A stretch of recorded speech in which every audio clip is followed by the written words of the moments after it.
Sure as hell beats the army. I'm like, there we go. Let's try that out. Ooh, no.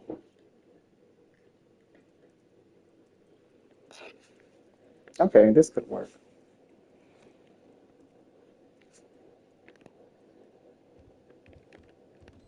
Stay strapped.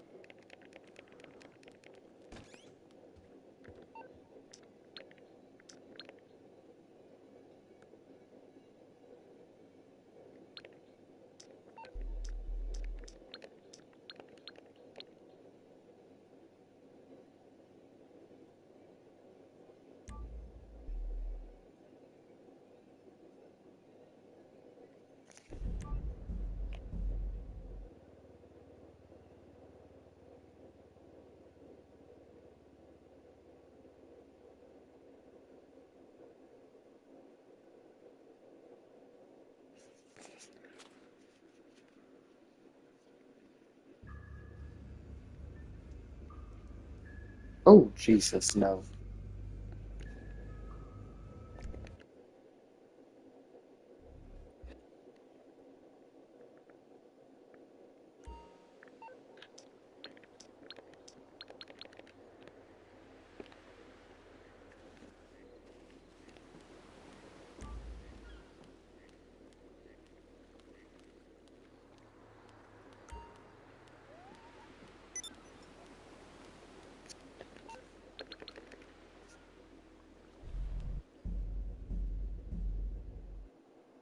On that sitcom, a sensitive young man Poor growing up. He baby. wasn't a thug. He wasn't hood. He wasn't somebody who was trying to be slick.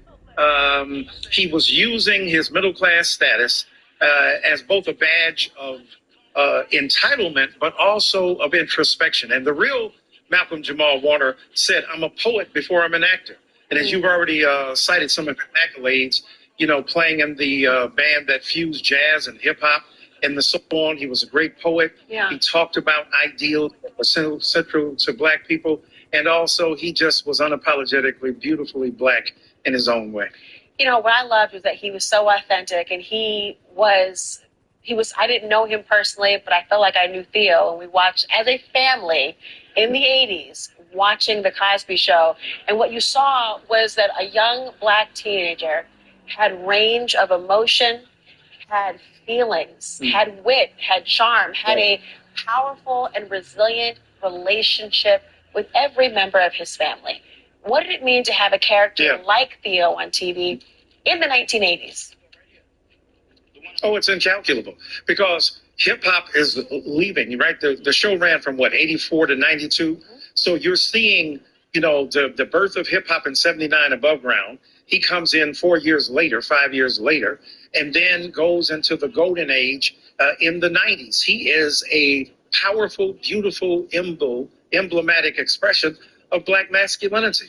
And when he grew older in real life, and that got that deeper voice, and the women loved him and the men admired him. He was a brother, he was a son, he was a father, he was a cousin, he was an uncle. He was a person who represented the beauty and power of Black masculinity without degrading, without insulting, without feeling the necessity to hurt or harm anybody else. That was incredibly powerful and important. We talk about Bill Cosby as America's father. He was America's son. He was America's little brother or big brother. And he played that beautifully. And in real life, he managed to even more so embody the integrity, the beauty, and the authority and authenticity of Black masculinity. You have critiqued The Cosby Show at times, but you added that it made it easier for Americans to picture a Black family, even like the Obamas in the White House. How did Theo and the show as a whole impact culture? Yes. Well, think about it.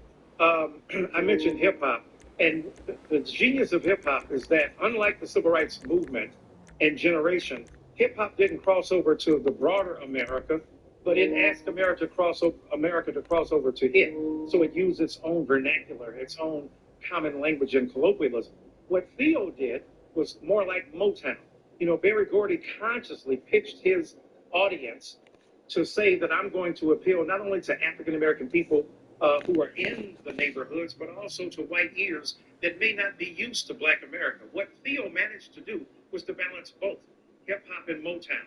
He was able to be authentically himself. Look at the posters in his room about South Africa and apartheid. It was political, but on the other hand, it also showed the broad humanity, the universality. Theo was any American kid. And if you can imagine yourself doing the things he did, you could transcend a narrow conception, a negative one of blackness, and embrace his universal human experience. This one hit different. Michael Eric Dyson, Yeah. thank you.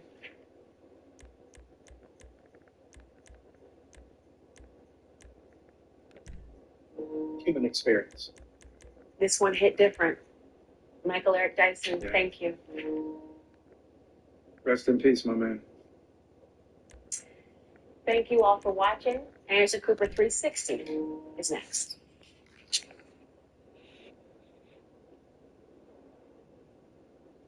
Countries describe aid distribution in Gaza as a death trap while demanding an end to the conflict. Vienen de un campo de concentración. They are coming from a concentration camp, from a horrible place where they were sequestered by the government of El Salvador. Set free on Friday, an investigation began Monday into allegations by hundreds of Venezuelans of sexual abuse, beatings, and torture while held in El Salvador's Supermax prison. Many came with signs blaming foreign money for driving up rents. And the rent is too damn high. Time in Mexico City. Growing Damn anger too damn over high. gentrification. Live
trying to raise money for this venture. We don't have much in the way of assets. It's all about the people, Ron.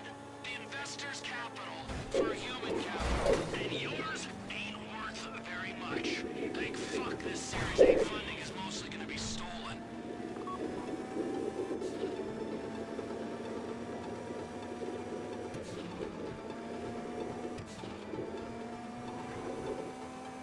Ron's got something to say to you.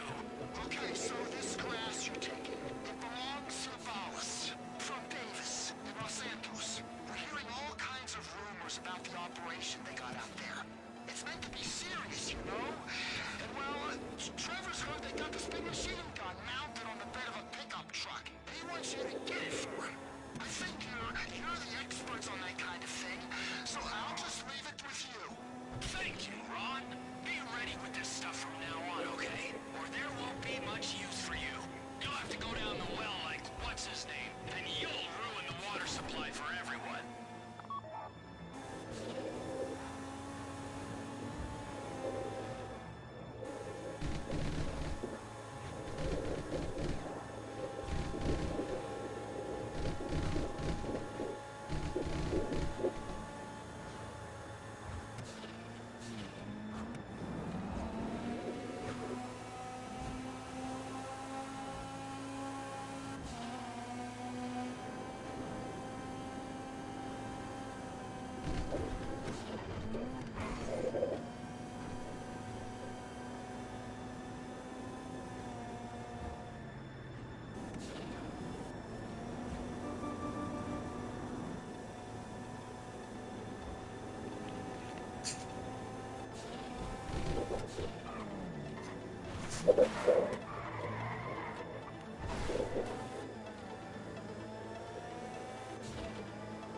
Almost at the sawmill.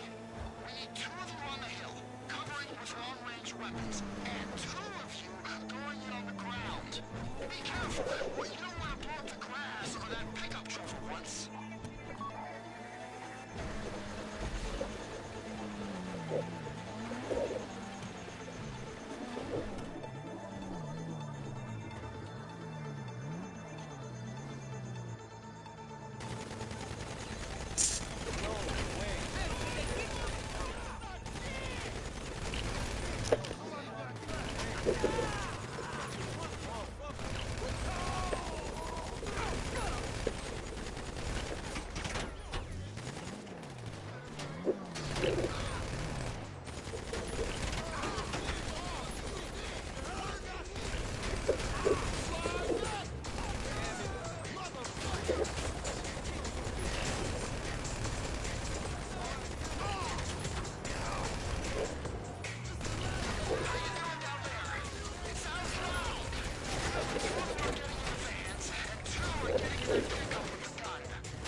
How did they fail, bitch? What'd they do? I see you. Yeah, I see you. In Gaza, aid distribution points are now being described as death traps, where many are killed either by Israeli forces, or as the case over the weekend, called 1,000, 500 hardcore. Israel knows. The world doesn't know. in a stampede of desperation as aid trucks arrive. The few that is allowed by Israel into the territory. Warning, some of the images you're about to see are disturbing. More than 1,000 Palestinians have been killed while seeking humanitarian relief since May, according to officials in Gaza. That's triggered demands from 25 Western countries for Israel to end the war because the suffering of civilians in Gaza has reached new depths. These countries go on. We condemn the drip feeding of aid, the inhumane killing of civilians, including children, seeking to meet their most basic needs of water and food. Meantime, Israeli tanks have rolled into parts of Deir Bala in central Gaza for the first time in this 21-month-long war. That's according to witnesses, aid agencies, as well as Israeli media reports. Israel issued evacuation orders for the area Sunday. The families of hostages back in Israel are condemning the move, saying the lives of their loved ones are now put at risk. Among those who are dying because they can't get enough to eat, a 4-year-old girl clung to life in a Gaza hospital for weeks before succumbing to hunger and malnutrition. That's according to a medical source. CNN's Paula Hancock has her story. First, a warning though, what you're about to see in this report is disturbing. 4-year-old Razan Abu Sahar was hospitalized with malnutrition more than 1 month ago. Malnutrition has caused her to suffer from a mobility disability, the mother says. Her health was good before the war, but there is nothing to strengthen her. No milk in the hospitals or pharmacies. Sunday, Razan became the latest child in Gaza to die of hunger. Her skeletal body laid out on a slab of stone.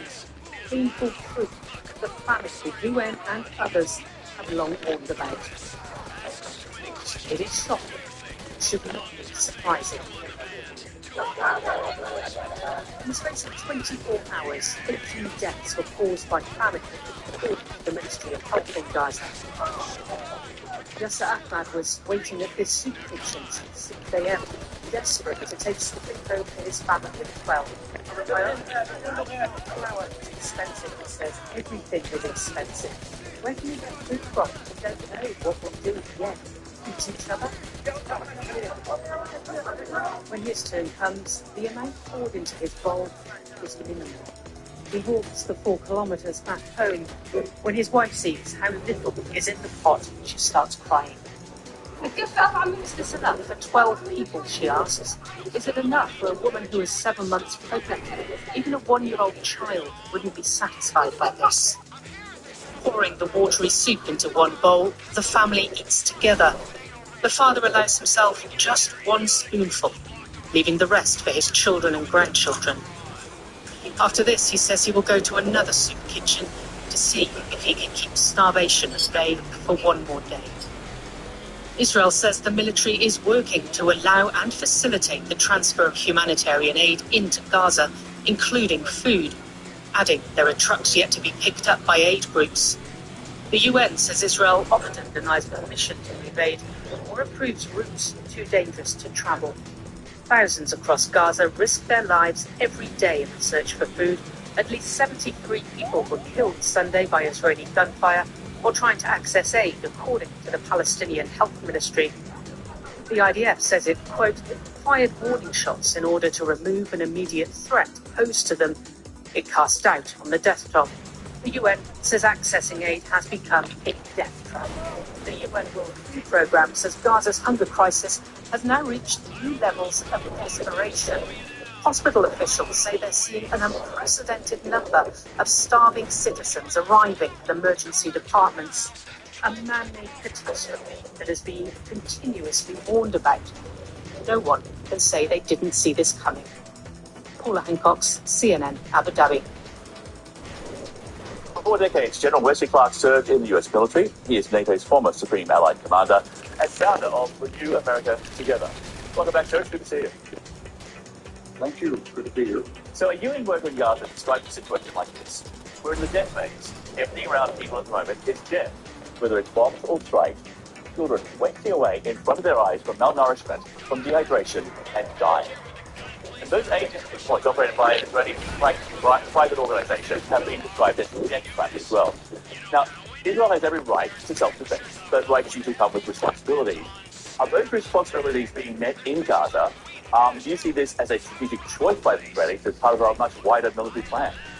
I think it's time that we could do better with the food distribution there. I think there's sufficient security for Israel to establish the right kinds of checkpoints to clear people coming in to stand in line for food and have more effective means of distributing the food. It would take some more manpower to do it, we should provide. It's necessary. Look, this is it's a terrible humanitarian crisis. I think it's in Israel's interest to do everything it can to alleviate this crisis. So it's got more freedom of action to deal with the residual of Hamas. Hamas, of course, is still turning down ceasefires and still attempting to gain the advantage. And one thing that we can't afford is for Hamas to come out of this and say that they succeeded, that they defeated Israel. So that's not an acceptable alternative. But I do think it should be possible to devise a more effective means, a safer means for the population of Gaza to get their food resources. The UK is among 25 countries, some of the major allies of Israel, now demanding an end to the war in Gaza. Here's part of a joint statement explaining why. The suffering of civilians in Gaza has reached new depths. The Israeli government's aid delivery model is dangerous, fuels instability, and deprives Gazans of human dignity. And Britain's foreign minister also addressed the ongoing forced relocation of Gaza's population areas. It's 2.5 months since Prime Minister Netanyahu restarted offensive operations. The IDF has driven Palestinians out of 86% of Gaza, leaving around 2 million people trapped in an area scarcely over 20 square miles. Whatever this Israeli government might claim, repeated displacement of so many civilians is not keeping them safe. In fact, it's quite the reverse. The Israelis in their defense say this is all about trying to put pressure on Hamas to agree to a ceasefire. But how effective are these tactics in actually getting to that ceasefire? These tactics being used by Israel right now? Look, there's no real alternative to this. You can't buy Hamas out. You can't deal with the terrorists any other way than by saying that they will be destroyed. Now, if they came forward and said, oh, look, let us go and let us have a ceasefire, or we'll evacuate everybody who's Hamas, we'll be out of here. But they haven't said that. They want to maintain their grip on the population of Gaza through terror. They want to claim that they got a victory out of this, and they want to continue to cause trouble.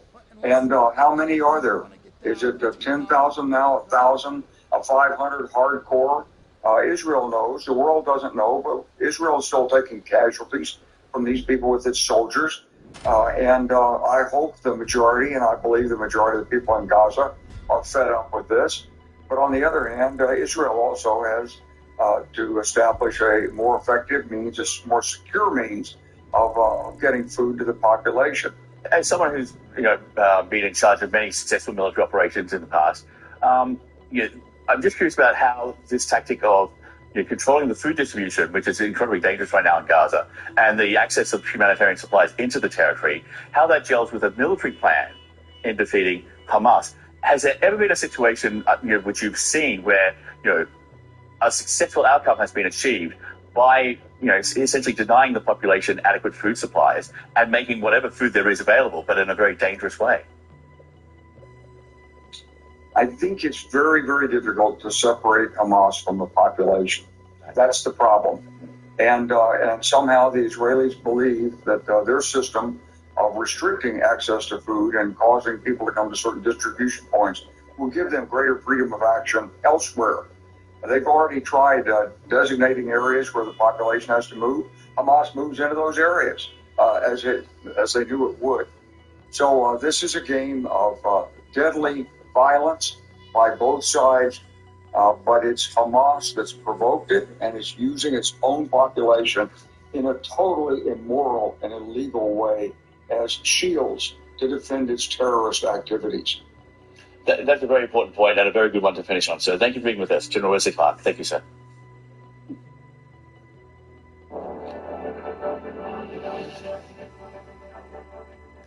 Another round of direct peace talks between Russia and Ukraine set for Wednesday. Ukraine's president has been pushing for negotiations to resume. The Kremlin, though, warns both sides remain far apart. While Moscow says it's in favor of talks, Russian military attacks on Ukraine are showing no sign of letting up. In the capital Kyiv, a subway station being used as a shelter was damaged in one strike. Russia launched at least 450 missiles and drones overnight Sunday to Monday, capping off a day of attacks which killed at least 2 people and wounded 16. Venezuela says it's investigating El Salvador's president and other Salvadorian officials over the alleged abuse of Venezuelan migrants held in the notorious mega prison there. More than 250 Venezuelans who the U.S. deported to Seacop prison back in March arrived in Venezuela last week. The return was part of a deal that also freed 10 U.S. nationals and permanent residents, along with dozens of Venezuelan political prisoners. That's according to U.S. officials. Venezuela's Attorney General held a news conference Monday, laying out details of the alleged mistreatment. He says the former detainees reported sexual assault, torture, and beatings by Salvadorian prison guards. Journalist Stefano Pozzo following this live now from Bogota. So, Stefano, what sort of authority does Venezuela have here in this investigation? What can be achieved by this? How serious is this inquiry, if you like? Oh, I don't think that there will be anything more than a war of rhetoric, it's a war of words. Venezuela and El Salvador don't entertain diplomatic relations since at least Nayib Bukele took power a few years ago. And himself personally and the Venezuelan president, Nicolas Maduro, are entertaining in a long-standing dispute about who stands more accused of violating human rights. Look, I think that this is a tricky one because you have, on one side, the Venezuelan government, which has an abysmal record of human rights, especially when it comes to population behind bars, that is accusing now the government of El Salvador, who have created and built this enormous prison for their own population and now started welcoming in migrants deported from the United States, of violating human rights. And it's very interesting that the Venezuelan Attorney General, just like you said, John, in the lead, has called for an investigation by the International Criminal Court. Well, that same International Criminal Court is in charge of an investigation by that same International Criminal Court is in charge by an investigation against the Venezuelan president, Nicolas Maduro. So I think that it's important to hear some of the voices from these migrants that have just been returned. And I think that we have one just for you, fresh from Caracas, I think, John. Let's take a listen.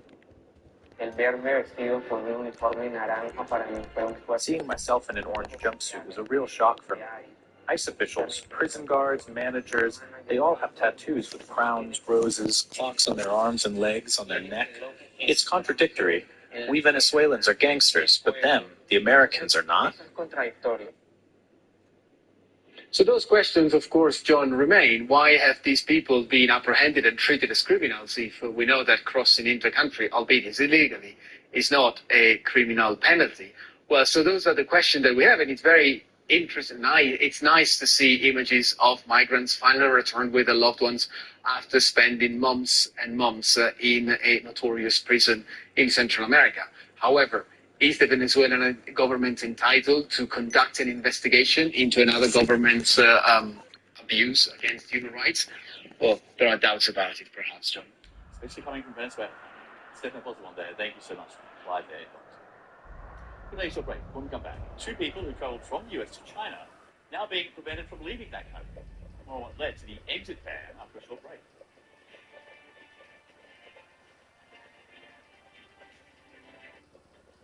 Huh. New has GLP-1 meds now? Yes, Noom combines medication with healthy habits so you can lose the weight and keep it off. Yeah, GLP-1s starting at $149. That's Noom smart. Noom, the smart way to lose weight. Lunch is on me today. Awesome. Why? I have some extra cash right now. I started using Upside, the free app that gives you cash back for every gallon of gas you buy. Wait, are you saying you get real money back when you get gas with the Upside app?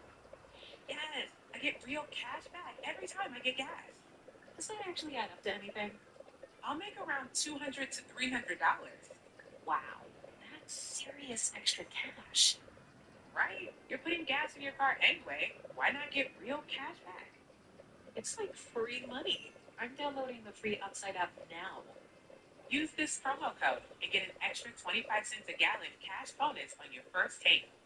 Thanks. $5,000. That's the average amount of money people in the U.S. are now spending on gas in a year. $5,000. That's crazy. If you drive, you have to download Upside, the free app that gives you cash back every time you get gas. That's right. You can earn real cash back with Upside just for buying the gas you're already buying. Download the free Upside app now. Earn cash back every time you buy gas. Use promo code REPAIR25 for an extra 25 cents per gallon bonus on your first tank. Did you download the Upside app yet? Yeah, Yes, of course. I'm not passing out free money. I'm earning real cash back now every time I get gas. Just download the free Upside app and use promo code REPAIR25 for a 25 cents per gallon bonus on your first tank. If you drive, you need Upside. Earn cash back on every gallon of gas you buy. Plus, you can cash out anytime right to your bank, PayPal, or a gift card for Amazon and other brands. So, whether you're driving around town a couple times a week or driving hundreds of miles every day, Upside is for you. Don't wait. Some Upside users are making as much as $200 to $300. Download the free Upside app and use promo code REPAIR25 for 25 cents per gallon bonus. That's code REPAIR25 for 25 cents per gallon bonus. Meet the Arthur, Dick, Bill Real their fame, and old mode with their craft. Old format, old lab. The legacy box will stay freshly digitized, easy to stream, and ready to share. Join the millions of fans who trust the legacy box today.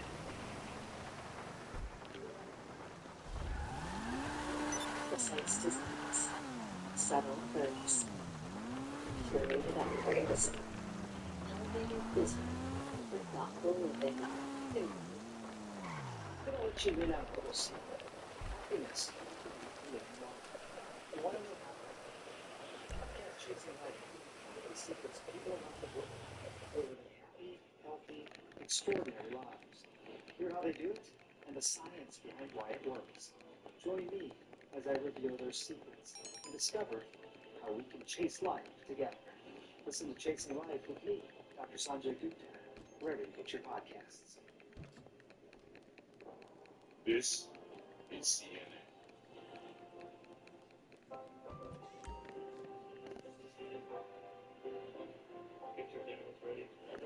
Look at my little pot of gumbo. It's play a very important role in the whole ecosystem. Why wouldn't we want our children to fall in love with nature? We don't have much years to make a difference. Don't give up. Let's do it. You can make it. For the people. No, I'm sorry.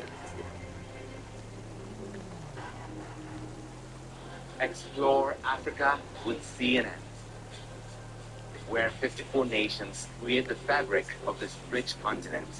This is really complex. Discover business, Economic trends. Really, you're seeing something here. nature, and culture, and the stories shaping Africa today. Exported to markets around the world. The energy is amazing. Feels so good to be here.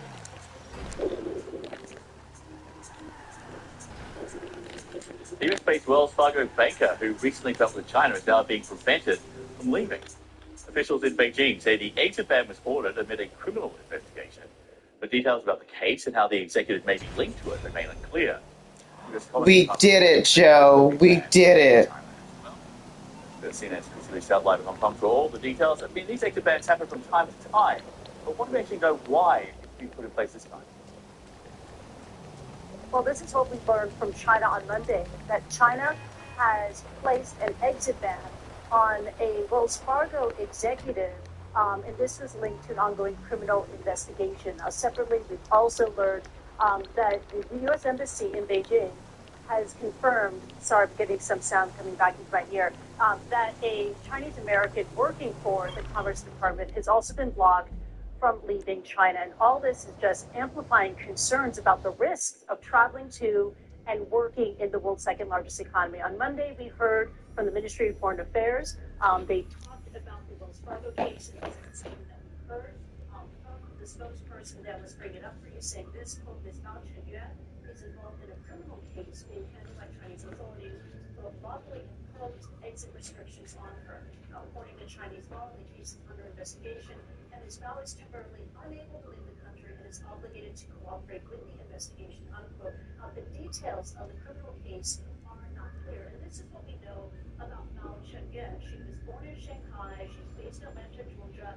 According to her LinkedIn profile, she's been working with Wells Fargo since about 2012, and she heads its international factoring business. She was also recently named chairperson of a global international factoring network. We've also received a statement from Wells Fargo in regards to this case. Wells Fargo said this, quote, we are closely tracking the situation and working to the appropriate channels so our employees will return to the U.S. as soon as possible. Now, since this exit ban, I should add, Wells Fargo has suspended all travel to China. And we're also following the case of the U.S. Commerce Commerce Department employee who's also been banned from leaving the country. According to the Washington Post, they say this is a Chinese-American man. He works for the trademark department of the Commerce Department. He was traveling on a personal capacity in China, visiting relatives there, when it was found out that he did not disclose in his visa application that he worked for the U.S. government. This morning, we received an email from the U.S. Embassy in Beijing about this case, saying this, quote, "We can confirm that a U.S. Patent and Trademark Office employee, while traveling to China in a personal capacity, was made subject to an exit ban in China. We're tracking this case very closely and are engaged with Chinese officials to resolve the situation as quickly as possible." Now, these incidents are amplifying concerns that it is risky to travel to the People's Republic of China. And we've heard from international security experts saying that companies need to closely and carefully vet the backgrounds of their American employees before giving the green light for them to travel to China. In fact, this is what we heard from one international security expert, who's named Del Buckner, who says those with government ties, with dual nationality, or involvement in sensitive technologies like defense or advanced technology should not travel to China, including Hong Kong and Macau. China's foreign ministry, meanwhile, stresses that all citizens, whether foreign nationals or Chinese citizens, must abide by Chinese law while inside the People's Republic of China. Back to you. Yeah, these travel bans can last for months or even years, and there's no real rhyme or reason as to when they get imposed. That's some of the problems here. See, they're so much bigger than specific outline. Well, they call themselves the People's Watchmen. Now, this prominent Kenyan activist has been released on bail to bring you the latest on this case. Listen.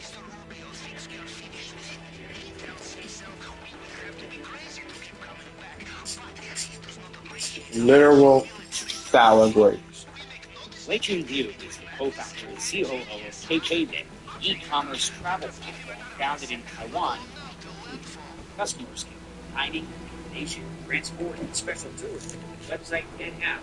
Taiwan is one of the biggest markets for more than 7.8 million inbound visitors, far fewer than regional tourism heavyweights like Malaysia, Thailand, and Japan. The company believes its experiences could help boost those numbers. Talk about medical, talk about why should people consider it? I think it all goes back to all the unique, the good things that Taiwan has to offer. What you sniffing? Flexible, we adaptive. What you sniffing? We have a little bit of everything for everybody.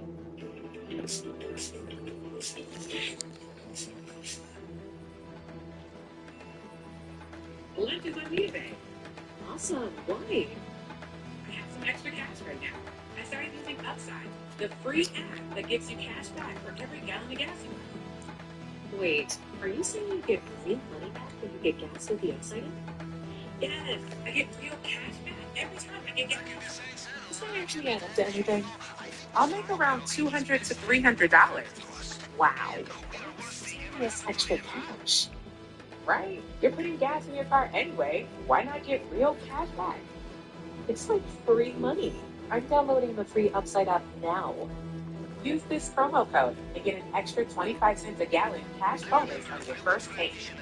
Thanks. $5,000. That's the average amount of money people in the U.S. are now spending on gas in a year. $5 grand. That's crazy. If you drive, you have to download Upside, the free app that gives you cash back every time you get gas. That's right. You can earn real cash back with Upside just for buying the gas you're already buying. Download the free Upside app now. Earn cash back every time you buy gas. Use promo code REPAIR25 for an extra 25 cents per gallon bonus on your first tank.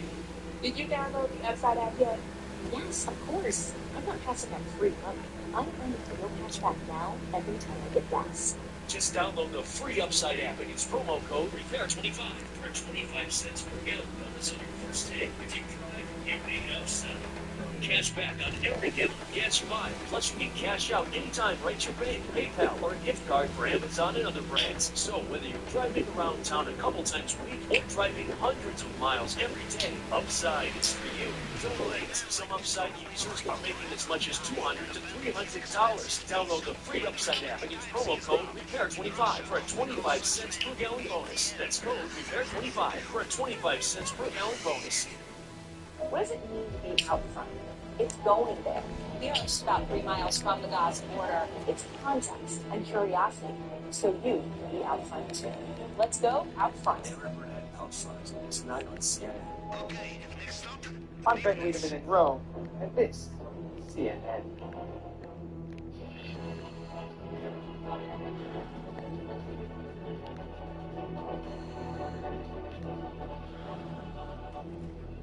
I use PayPal to buy this. I've never done this before. No fees, no interest. No one else has no interest. Me. You can pay your own way. Excuse me, sir. The captain needs you back. Oh, you first. Feel more you than ever, without compromise. At TJ Maxx, you can afford to turn your closet into a place of endless expression. With the quality you deserve, styles you crave, and prices you love.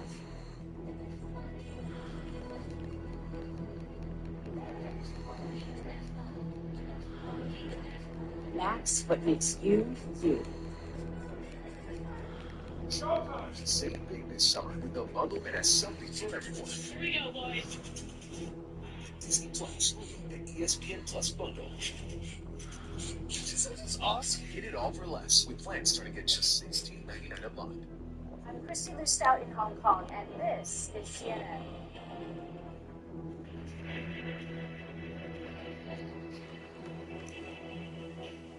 Welcome back, everyone. I'm John Ball. Let's take a look at today's top stories. Foreign ministers from 25 Western countries, including major Israeli allies, are condemning what they call the drip feeding of aid from Israel into Gaza. The statement says the suffering of civilians has reached new depths. Palestinian Health Ministry reports more than 1,000 people have been killed seeking aid since late May. Ukraine and Russia are expected to hold their first direct talks since early June on Wednesday. Ukrainian President Volodymyr Zelensky confirmed negotiations will again be held in Turkey. The Kremlin says it supports the latest round of talks, but warns two sides outside have to agree. The Venezuelan government says it's investigating several El Salvadorian officials, including the country's president, for the allegations of abuse. They're coming from Venezuelans who had been in prison as they encouraged the Secret mega president before returning to their home week. Kenya's leading human rights activist is now free on bail. His arrest on Saturday. Police found a tear gas canister and a single rifle round in his office. CNN's Larry Valero reports authorities are backing off from their more serious legal threats. Boniface Mwangi is the most prominent Kenyan activist yet to be accused of facilitating terrorism in relation to recent protests against the government of President William Ruto. But there's a trend here. In fact, civil society groups say more than 100 Kenyan protesters have been charged with terrorism, money laundering, what they see in many of the legal community and in the human rights community say is a weaponization of the criminal justice system to punish dissent and to make protesting too expensive in Kenya. But Ms. Mwangi finally appeared in court on Monday, and the charges have been downgraded to illegal possession of ammunition in connection to tear gas canisters and a spent round that were found at his office, Mageuzi Hub. Mageuzi means revolution in Swahili. And he told CNN he will not be intimidated, he will not stop. Look at the sexuality that is, they have information that I use my news to manage groups. I've never been for entire life. The people that have worked with me entire life are actually present here. The guys who are sitting in courts, I know all these men are there. Says the government is undermining the right to protest in the country. And they pointed out something that many have raised concern about. The recent protests have been infiltrated by armed, hired goons who have rained terror, both on protesters and other members of the public through assault, robbery, looting, and damage to property. And they said it is not sporadic. These appear to be people who are sponsored or facilitated by the government. So they should have working alongside police, and police have so far not charged any of them. But the charge of terrorism is a serious one, which carries long prison sentences in the country. I have covered actual terrorist attacks in this country. At the Westgate Mall, at the Dusit attack at Garissa University, where tens of Kenyans were killed by terrorists affiliated with Al-Qaeda. And using a terror charge on mostly peaceful protesters trivializes what terrorism means and rubbishes the losses of real Kenyans who have suffered at the hands of real terrorists. And that is why there's so much outrage in the country about the use of these charges against people who are just speaking out against the government of President Ruto. Larry Madowo, CNN, Nairobi. We had this note to add. Kenyan authorities suspended the terror charges against protesters in a statement saying all charges were strictly based on available evidence. The Interior Minister insists the offences met the legal definition of terrorism.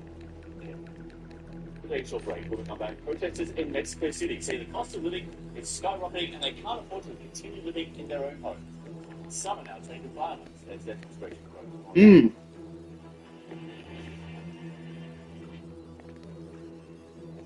Lunch is on me today. Awesome. Why? I have some extra cash right now. I started using Upside, the free app that gives you cash back for every gallon of gas you buy. Wait, are you saying you get real money back when you get gas with the Upside app?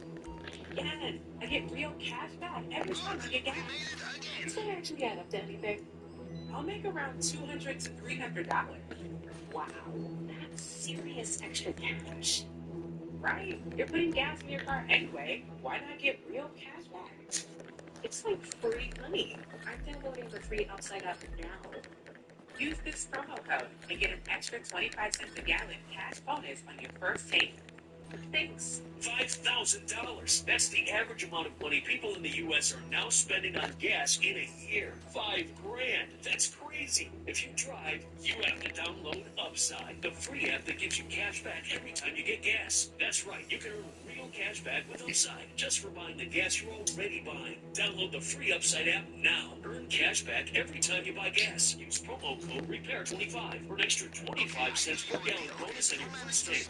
Did you download the Upside app yet? Yes, of course. I'm not passing up free money. I'm earning real cash back now every time I get gas. Just download the free Upside app and use promo code REPAIR25 for a 25 cents per gallon bonus on your first tank. If you drive, you need Upside. Earn cash back on every gallon of gas you buy. Plus, you can cash out anytime right to your bank, PayPal, or a gift card for Amazon and other brands. So whether you're driving around town a couple times a week or driving hundreds of miles every day, Upside is for you. Don't wait. Some Upside users are making as much as $200 to $300. Download the free Upside app and use promo code REPAIR25 for a 25 cents per gallon bonus. That's code REPAIR25 for a 25 cents per gallon bonus. Do you have a box of videotapes, film reels, or photos that aren't degrading? Legacy Box professionally converts them to DVDs, thumb drive, or the cloud. Legacy Box is simple and safe, with over 1 million satisfied customers. Visit legacybox.com.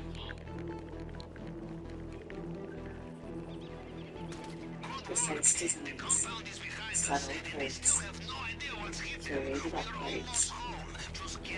It's thoughtful living.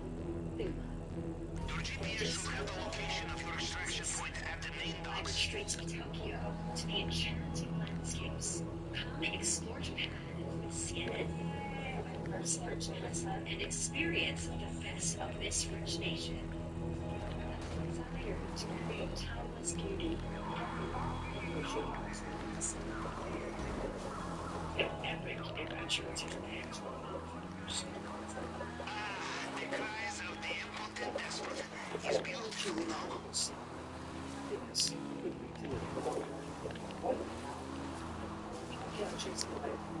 secrets of people around the world living happy, extraordinary lives. Hear how they do it? The science behind why it works. Join me as I reveal their secrets. Discover how you can chase life together. Listen to Chasing Life with me, Dr. Sanjay Gupta, wherever you get your podcasts. I'm Natasha Bertrand at the Pentagon, and this is CNN.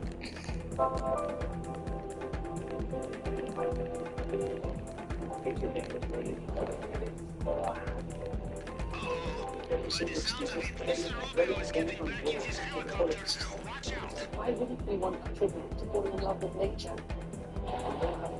Years to make a difference. Don't give up. Let's do it. We can make it. With the people. Oh, I'm sorry.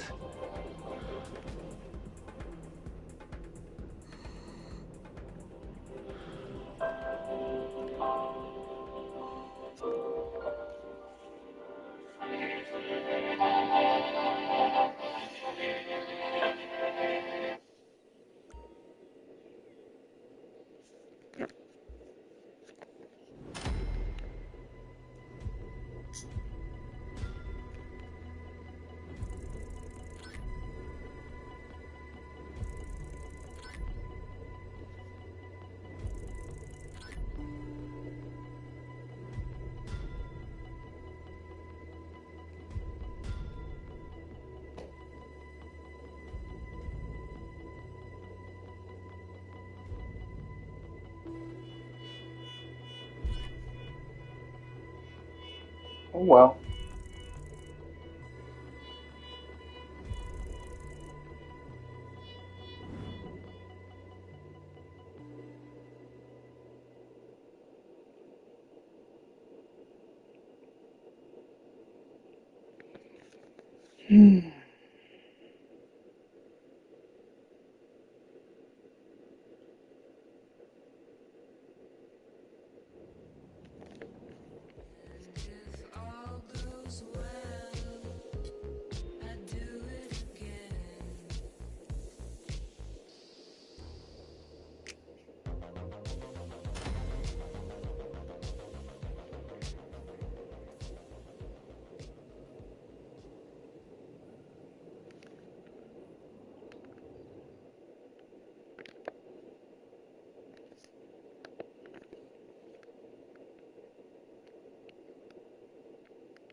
Great.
What you carrying lately? So what you looking for? I like more grapes. I like more grapes. Hey, I like more you know what grapes. Amani would look like if she wasn't into all that hard ass goth shit?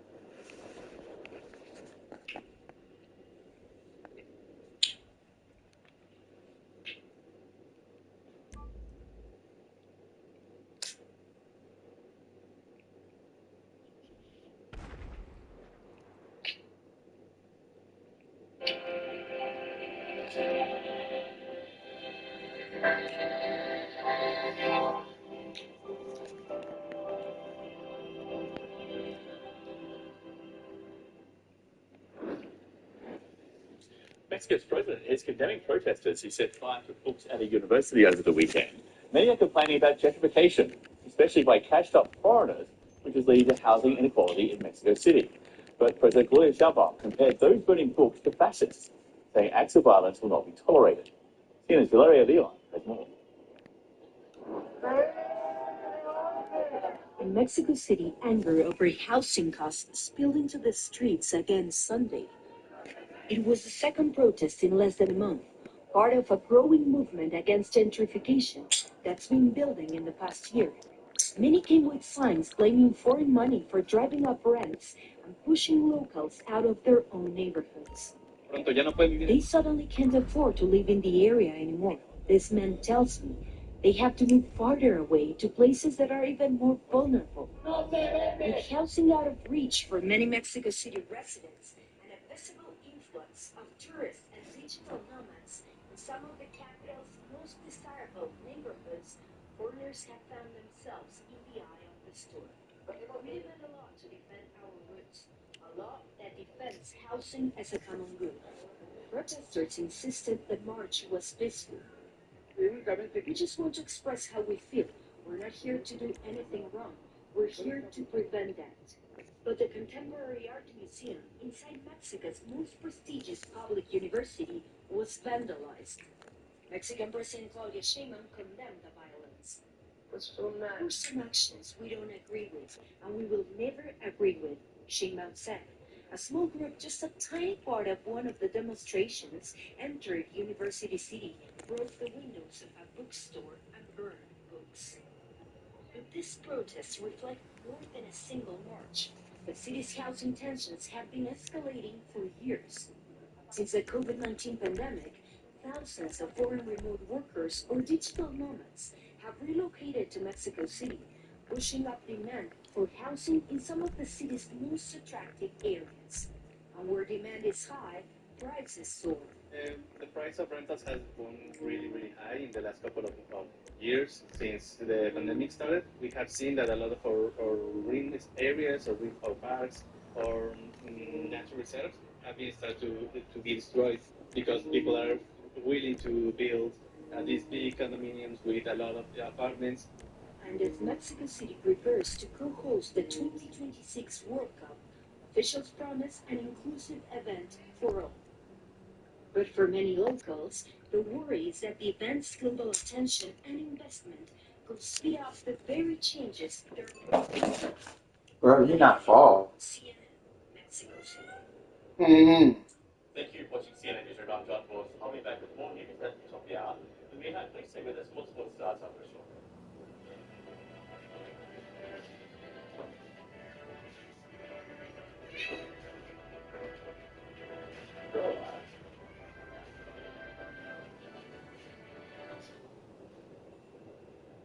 Lunch is on me today.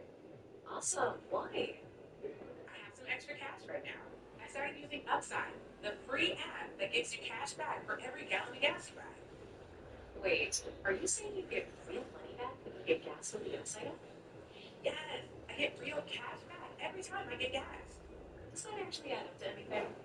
I'll make around $200 to $300.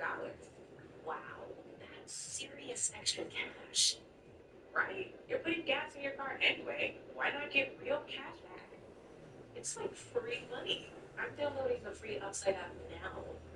Use this promo code and get an extra 25 cents a gallon cash bonus on your first tank. Thanks. $5,000. That's the average amount of money people in the U.S. are now spending on gas in a year. $5 grand. That's crazy. If you drive, you have to download Upside, the free app that gives you cash back every time you get gas. That's right. You can earn real cash back with Upside just for buying the gas you're already buying. Download the free Upside app now. Earn cash back every time you buy gas. Promo code REPAIR25 for an extra 25 cents per gallon bonus on your first tank. Did you download the Upside app yet? Yes, of course. I'm not passing up free money. I'm earning real cash back now every time I get gas. Just download the free Upside app and use promo code REPAIR25 for a 25 cents per gallon bonus on your first tank. If you drive, you need Upside. Earn cash back on every gallon of gas you buy. Plus, you can cash out anytime right to your bank, PayPal, or a gift card for Amazon and other brands. So whether you're driving around town a couple times a week or driving hundreds of miles every day, Upside is Bro, how do you drive hundreds of miles a Some day? Upside users are making as much as $200 to $300. Download the free Upside app and use promo code REPAIR25 for a 25 cents per gallon bonus. That's code REPAIR25 for a 25 cents per gallon bonus. How we connect you with stories from around the globe. We're on the ground to follow the facts. We examine big ideas, we let diverse perspectives flow and ignite conversations that matter most to bring the world to you. Stay informed, stay connected, stay invested. From our studios in Abu Dhabi, join me for Connect the World with Becky Anderson. Weekdays on CNN.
This is CNN.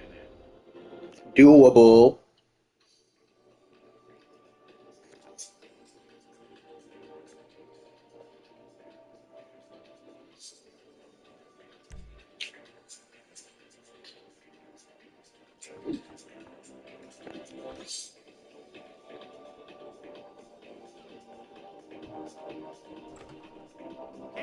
Okay.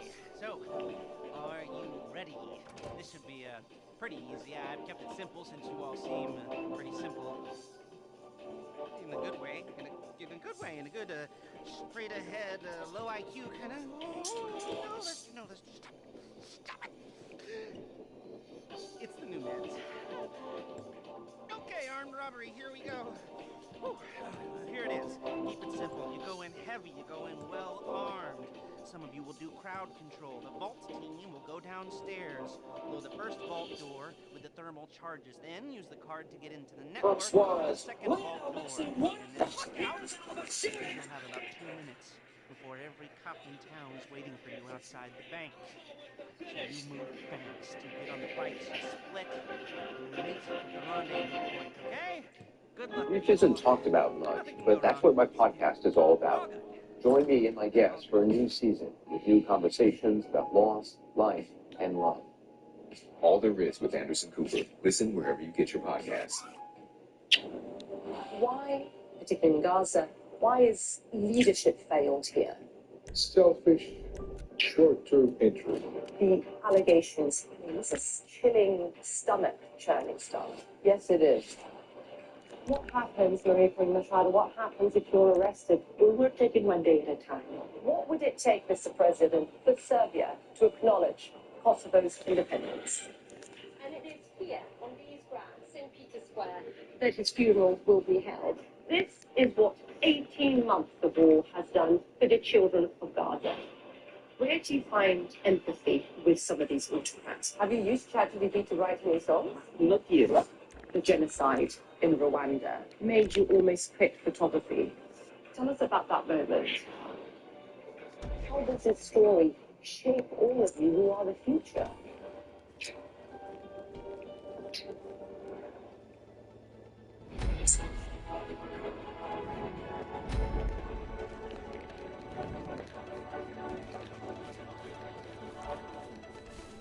When I'm on vacation, I want less of this and more of this. Welcome to a vacation that's so much more with Norwegian Cruise Line. They're up in Jamaica one day. Oh, Canada room another. Also making meals for you back on board.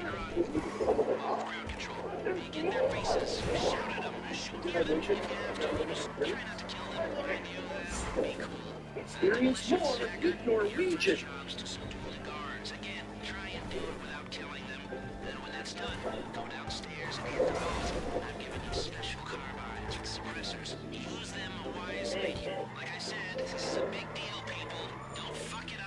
A large touchscreen keeps everyone happy. The Subaru Crosstrek. Don't test it, don't approve.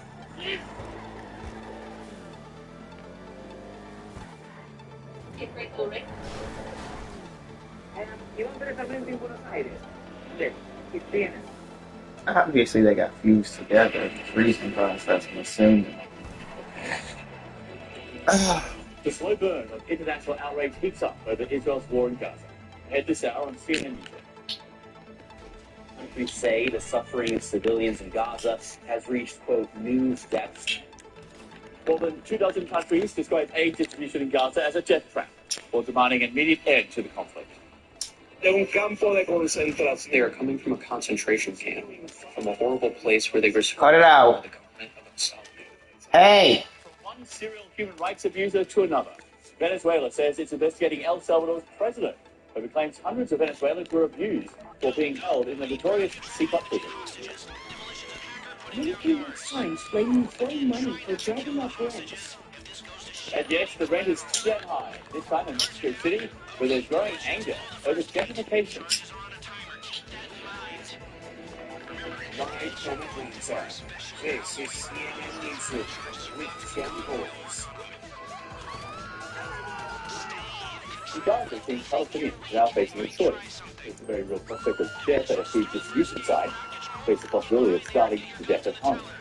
Those distribution points, which are operated by an Israeli private actor organization, are being described as death traps, warning that some of the images you're about to see are disturbing. According to Palestinian authorities, more than 1,000 people have been killed while seeking humanitarian relief since May. That's now triggered demands from 25 Western countries, including major allies of Israel, for Israel to end the war in Gaza, because they say the suffering of civilians in Gaza has reached new depths. They go on. We condemn the drip-feeding of aid and the inhumane killing of civilians, including children, seeking to meet their most basic needs of water and food. These Israeli tanks are now rolling into parts of Vidya and central Gaza for the first time in the 21-month-long war. That's according to a number of witnesses, as well as aid agencies and reports in Israeli media. Israel issued evacuation orders for that area Sunday. The families of hostages back in Israel are condemning the move, saying this will put their loved ones' lives at risk. More now on the aid crisis in Gaza from CNN's Jeremy Diamond reporting in from Tel Aviv.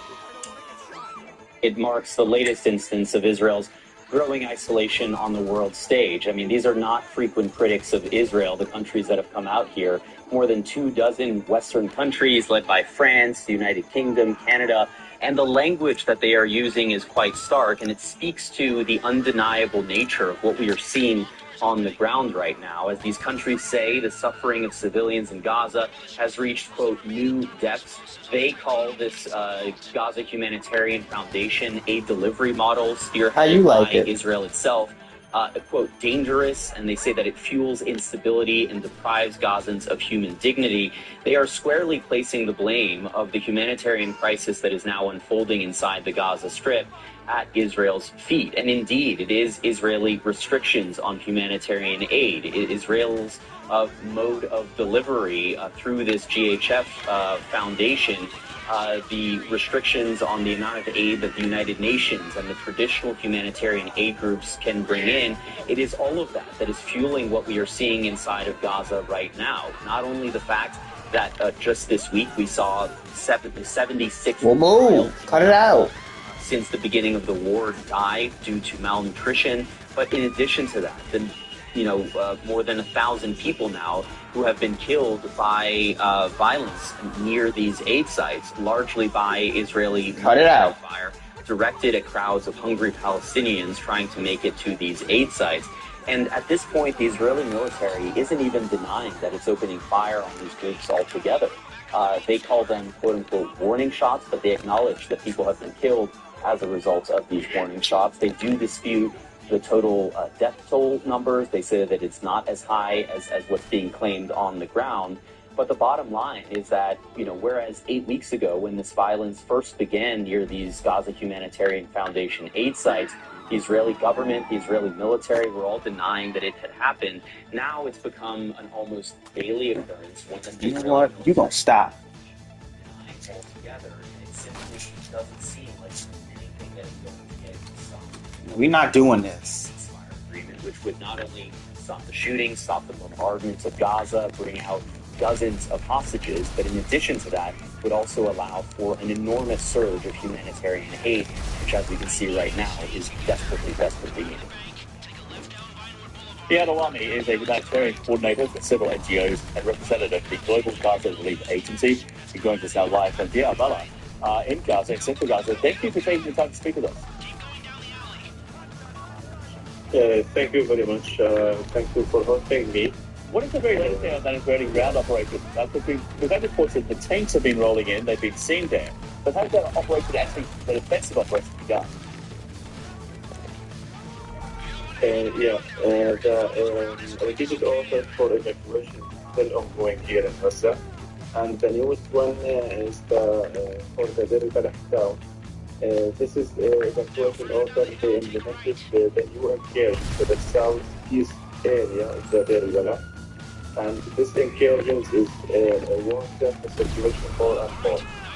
Now, the movement between the south and the north, between Deir al-Balah and Khamis, is mostly dangerous, and there is no any ability to help our people with the air distribution. Even though we have a little amount with the trucks that let it come in without any organization that supervise over the distribution for them. You said that they had an evacuation of the. Sorry, didn't mean to interrupt. Oh, we got. I only still have lost it now. I think we have lost that connection to the Arbella, and I wanted to say, can you still hear me there? Yeah. Oh, great. Well, while we still have you on the subject, we got you back. So just tell us, the evacuation orders which have been issued, where do people go? Yeah, that's a very great question. There is no green zone like the Israeli mentioned before multiple times. This is the state, this expulsion process. They ordered us to flee from our homes, and after that our tents, without any safety, without any shelters, without any guarantee shelters also. So there is no safety place that we can go and take care for our children and our elderly people. So this is the repeated orders they mentioned. It's increasing the suffering, just not more. One question for you, if we look at the images of Deir al-Balah, there are buildings still standing, which is very rare in Gaza. So this is an area which has not been hit by the Israelis in 21 months. How concerned are you now what will happen once this conflict begins? What is left once the Israelis are done? Yeah, you must take something very important. The Israeli hit Deir al-Balah hundreds and hundreds of times from the beginning of the war by the airplane. So it's not true that our buildings is fast. Most of our buildings is hit by the airplane. But some of our infrastructures on the road is still stands.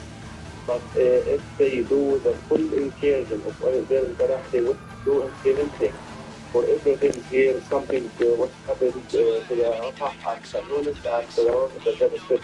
So it's the last reason that can stand, and you can see some buildings stand here in Deir al-Balah. So it's not a good sign. We cannot expect what the situation will become, and the suffering will increase because there's no building stands after Deir al-Balah is declared. We hope it didn't happen. We wish you luck. I mean, obviously this ground attacks by the Israelis appears to be imminent. Stay safe, and thank you for the update on the assessment that's happening now. Thank you, sir.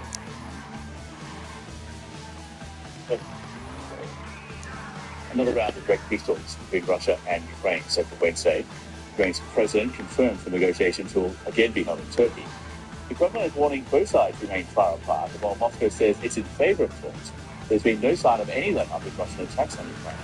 At least 450 missiles and drones fired overnight Sunday, Monday. At Kyiv, a subway station used as a shelter was damaged in one strike. At least 2 people were killed and 16 others were wounded. President Zelensky is now pleading once again for more international help. Every such wave of Russian strikes reminds us of two things. Air defense. We need more systems, more coverage across our country. And also our long-range strikes on Russia. If Putin is off the deep end with his Shahed obsession and terror, they must be left without logistics. And Russia is ramping up production of drones, which it uses to strike targets deep inside Ukraine. A secret Russian drone factory gave state media a rare tour of its operations, and CNN's Matthew Chance has details reporting in from Moscow. Over Kyiv, the ominous buzz of a Russian drone. For it finds its target. Waves of these attack drones pose a nightly threat against Ukrainian towns, cities. Now we have a rare glimpse inside one highly secretive Russian drone factory, where thousands of the cheap, simple and deadly weapons are actually flying off the assembly lines. Это самый большой So to me, this is now the biggest factory in the world for attack drones. The company CEO, sanctioned by the US, tells the Russian Ministry of Defense television station. It's a secret, he says. We will show you something. And what we're shown is a vast and modern production facility employing thousands, hundreds of miles from front lines, recently expanded, we're told, enabling Russia's escalating campaign of drone strikes across Ukraine. We must give credit to the strategic foresight of those who foresaw that this war would be a war of drones, the CEO says. And it's good. We're ready for it, he adds. There's also this extraordinary footage of the drones being test launched at speed while their performance is remotely monitored. Russia's drone program, once reliant on imports from Iran, is now self-sufficient. Ukraine is waging its own drone war, of course, striking Kremlin forces deep inside Russia. Highly sophisticated operations like this one last month, targeting Russian strategic bombers. On the front lines, drones from both sides have transformed the battlefield. But these unprecedented images from this one Russian factory shows how the Kremlin is dramatically scaling up drone production and its capacity to wage a long and devastating drone war in Ukraine. Matthew Chance, CNN Moscow. Hello. Social break. We're going to come back. I'm great. Republicans want to I'm eating some sour grapes. more Jeffrey Epstein files. Why it could be months before anything is released, if anything happens at all. How are you? Oh, these things are sour. Lunch is on me today. Awesome. Why? I have some extra cash right now. I started using Upside, the free app that gives you cash back for every gallon of gas you buy. Wait, are you saying you get real money back when you get gas with the Upside app? Yes, I get real cash back every time I get gas. Does that actually add up to anything? I'll make around $200 to $300. Wow, that's serious extra cash. Right? You're putting gas in your car anyway. Why not get real cash back? It's like free money. I'm downloading the free Upside app now. Use this promo code and get an extra 25 cents a gallon cash bonus on your first tank. Thanks. $5,000. That's the average amount of money people in the U.S. are now spending on gas in a year. $5,000. That's crazy. If you drive, you have to download Upside, the free app that gives you cash back every time you get gas. That's right. You can earn real cash back with Upside just for buying the gas you're already buying. Download the free Upside app now. Earn cash back every time you buy gas. Use promo code REPAIR25 for an extra 25 cents per gallon bonus on your first tank. Did you download the Upside app yet? Yes, of course. I'm not passing out free money. I'm earning real cash back now every time I get gas. Just download the free Upside app and use promo code REPAIR25 for a 25 cents per gallon bonus on your first tank. If you drive, you need Upside. Earn cash back on every gallon of gas you buy. Plus, you can cash out anytime right to your bank, PayPal, or a gift card for Amazon and other brands. So whether you're driving around town a couple times a week or driving hundreds of miles every day, Upside is for you. Don't wait. Some Upside users are making as much as $200 to $300. Download the free Upside app and use promo code REPAIR25 for a 25 cents per gallon bonus. That's code REPAIR25 for a 25 cents per gallon bonus. VCRs are extinct, film reels are fading, and old photos are fragile. Old formats won't last, but Legacy Box saves them. Professionally digitized, easy to stream, and ready to share. Join the millions of fans who have trusted Legacy Box today. Precise designs, subtle curves, curated upgrades, elevated design for thoughtful living. Tuma. Tuma. The 5 Things Podcast from CNN. Get the day's top 5 stories, all in one podcast. The 5 things you need to hear in under 5 minutes. Listen wherever you get your podcasts.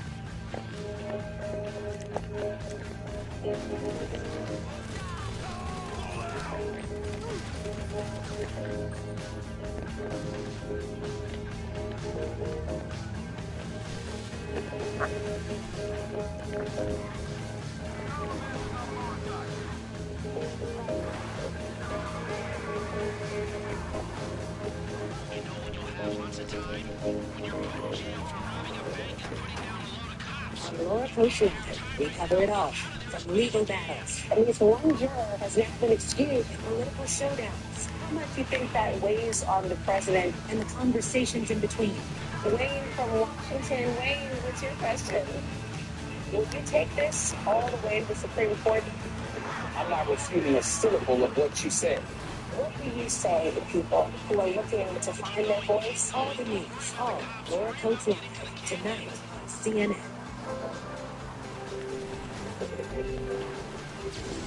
I think your man is ready.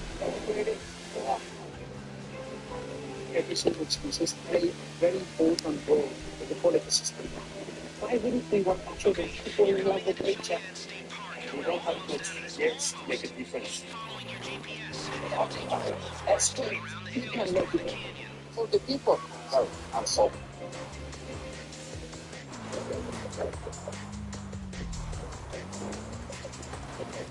U.S. House Speaker Mike Johnson is falling in line with the White House for shutting down any chance of a House vote on releasing additional files on the late sex offender Jeffrey Epstein before September. All evidence was taken in the August recess, and Johnson said further action is needed right now. Others, though, bipartisan group of House members, led by Republican Thomas Macy, are declining to vote on their own bill to release more Epstein files. That's so we have to wait until after the recess. President Trump wants all the Epstein talk to go away. President Trump and the White House on Monday trying to do anything but talk about Jeffrey Epstein and the Epstein files. President Trump on Truth Social posting about a number of topics, many of them unrelated to current events, talking about a great new book by Mark Levin at one point. Another point, he wanted to celebrate the 6-month anniversary of him being in office. That is very newsworthy.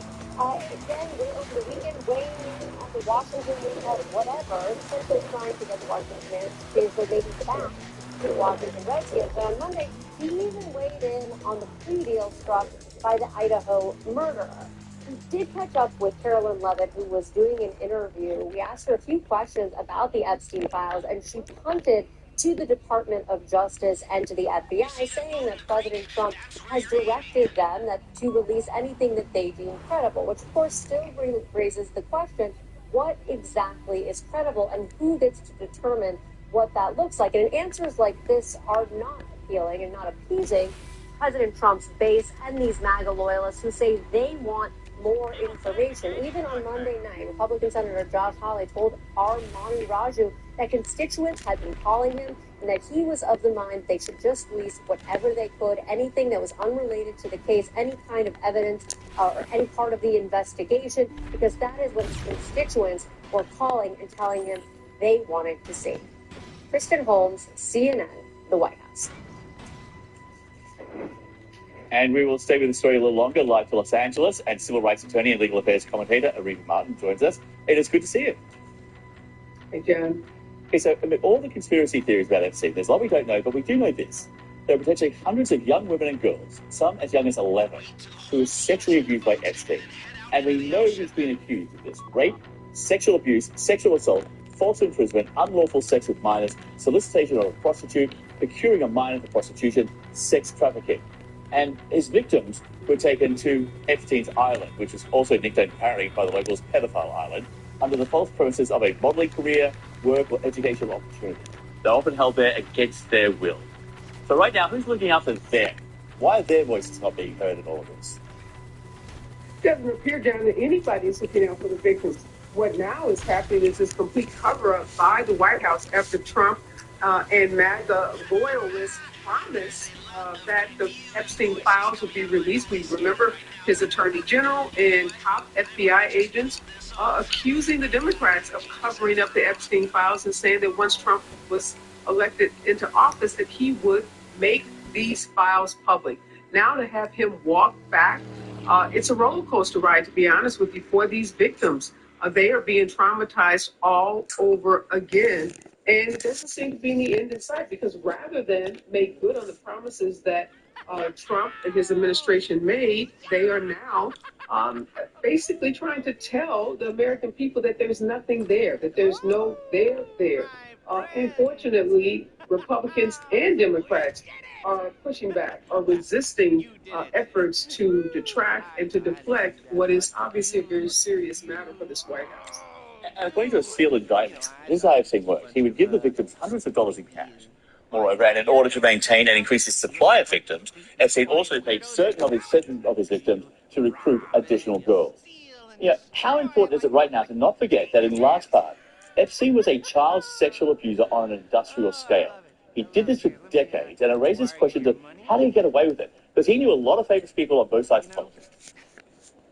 No, absolutely, John. And clearly, the release of the records that the American people are pressing for will not just implicate Epstein, but as you just indicated, how did he get away with this for so many years? Who are the other people, perhaps high-level elected officials that were involved in this cover-up that allowed him to engage in this famous conduct? And we already know that some of the most outspoken victims one of the victims that committed suicide in April. So we need only look at that loss as an example of the kind of trauma that these victims have suffered dating back to the 90s. So it's really shameful the way the president is handling this, deflecting, like I said, trying to think of any and every other story possible to comment on rather than making good on the Attorney General's promise and the FBI executive's promises to be transparent with the American people. So explain the difference here between the contents of a grand jury presentation, which is what the administration has requested be released, and the files of an FBI investigation. And if you really want to be transparent, which one would you release? Oh, absolutely, that FBI file. Look, when you go and present information to a grand jury, the prosecution is there.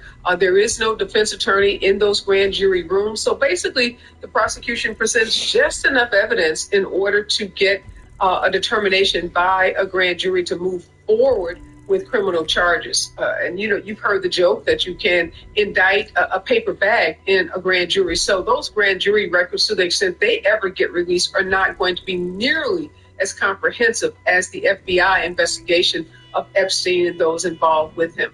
And if there is nothing to hide, then it begs the question, why not release those FBI files? Clearly, the Trump administration is engaged in some kind of cover-up, clearly to protect the president and perhaps even those in his orbit. Yeah, after all those campaign promises, reality bites sometimes. I always thought it was indict a ham sandwich, which was probably in that paper bag. Arifa? Thanks for being here. I think you're right. It's the ham sandwich in the paper bag, but clearly those grand jury records are not going to be as comprehensive. We're not even close. Thanks, Arifa. Great to see you as always. Appreciate it. Thanks, John. Well, new allegations of abuse from Venezuelans once detained at one of the world's most infamous prisons. Those details in a moment. Also, the climate crisis is turbocharging food inflation. We'll look at whether it's the new normal, which people can now expect around the world in a changing planet.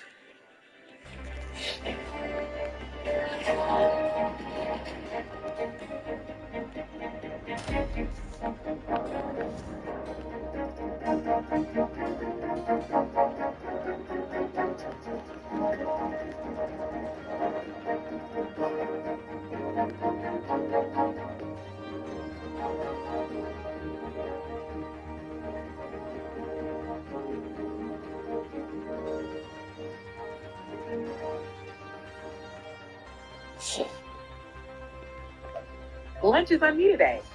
Awesome. Why? I have some extra cash right now. I started using Upside, the free app that gives you cash back for every gallon of gas you buy. Wait, are you saying you get real money back when you get gas with the Upside app? Yes, I get real cash back every time I get gas. Does that actually add up to anything? I'll make around $200 to $300. Wow, that's serious extra cash.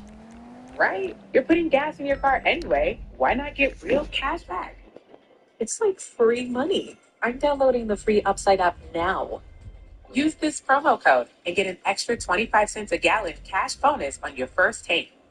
Thanks. $5,000. That's the average amount of money people in the U.S. are now spending on gas in a year. $5,000. That's crazy. If you drive, you have to download Upside, the free app that gives you cash back every time you get gas. That's right. You can earn real cash back with Upside just for buying the gas you're already buying. Download the free Upside app now. Earn cash back every time you buy gas. Use promo code REPAIR25 for an extra 25 cents per gallon bonus on your first tank. Did you download the Upside app yet?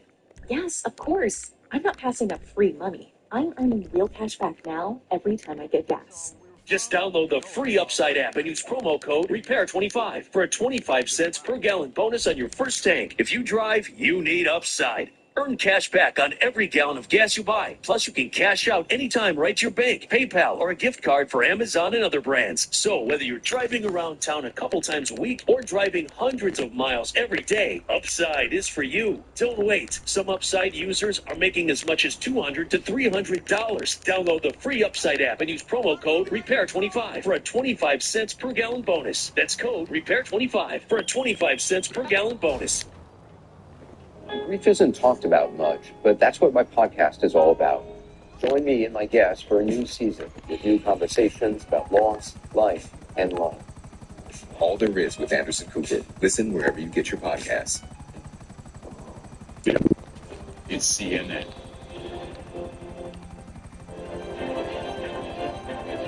Our backstory. It's a long one. My name's Mike Rowe. This is Mike Jones. I'm Steve. This is what we've been looking for. Yeah, that was sexy.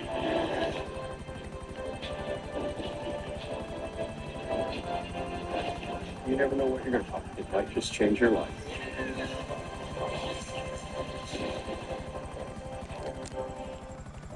What does it mean to be out front? It's going there. We are just about 3 miles from the Gaza border. It's finding out something unexpected. I relish all of our conversations. It's context. The economy is by far the top issue for Americans in this election. Curiosity. Someone else need to jump in the race. And above all, it's about sharing that so you can be out front too. Let's go out front. Aaron Burnett Out Front, tonight on CNN. That's what I thought.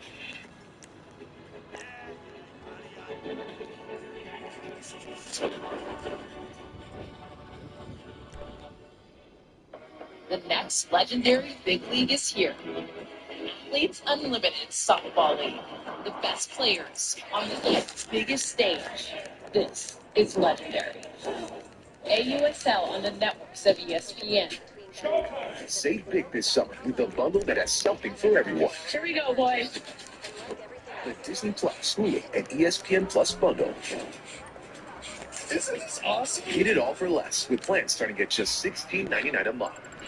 With Stitch Fix, so easy. Happy release. Having a personal stylist makes my life so much easier. You select sizing, your style. Oh, well, I'll take it. Budget, free shipping and returns. There is no subscription required. I feel like it's good, I have a seam, my style is get to. Items will flatter your body type. I'm obsessed. I look good, I feel confident, and that's all with the help of Stitch Fix. I love that. Stitch Fix, online personal styling for everyone.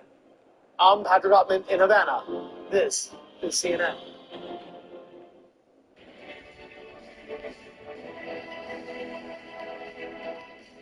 Welcome back, everyone. I'm John Hawes. You're watching CNN Newsroom. An Air Force train jet has crashed into a school in Bangladesh, killing at least 27 people, almost all of them children, attending afternoon classes. A day of national mourning has been declared by the country's interim leader. We extend our deepest sympathies to the parents, families, and loved ones.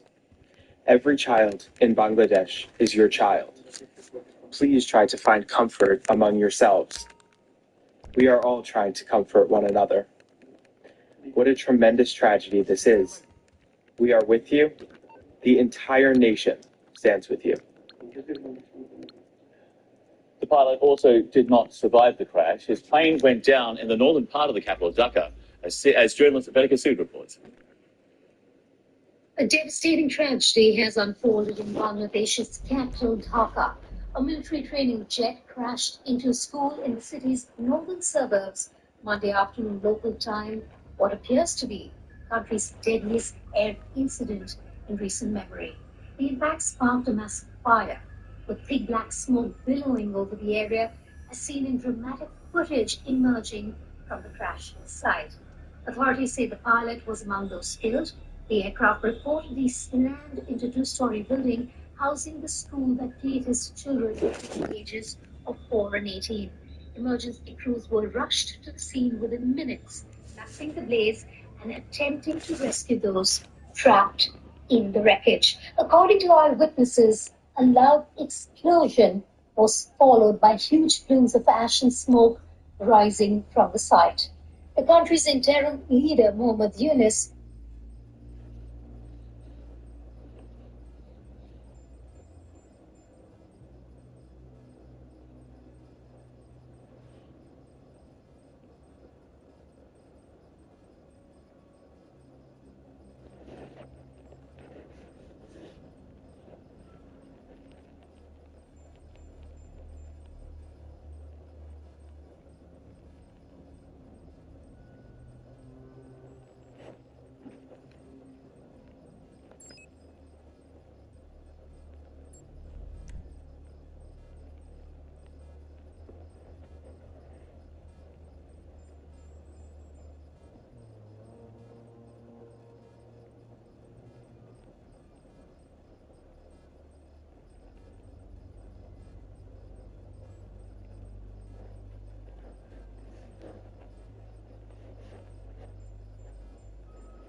space in your bag for main objective. I have installed special compartment for it.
Communication and forms of communication. How effective is it? How effective are you at Conflict resolution is conflict resolution in a relationship? And then camaraderie would be the quality of the time that you spend together, how often you spend time together, the duration of what you do.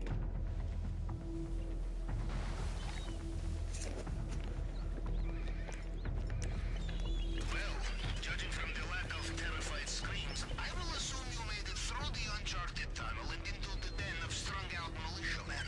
Good. Things are going according to plan, huh? Now, let's see what he has for us in the vault this time. Be careful in this area. Mr. Rubio's personal bodyguards, they know their soldiers, and they will know you are not one of them, no matter what uniform you are wearing.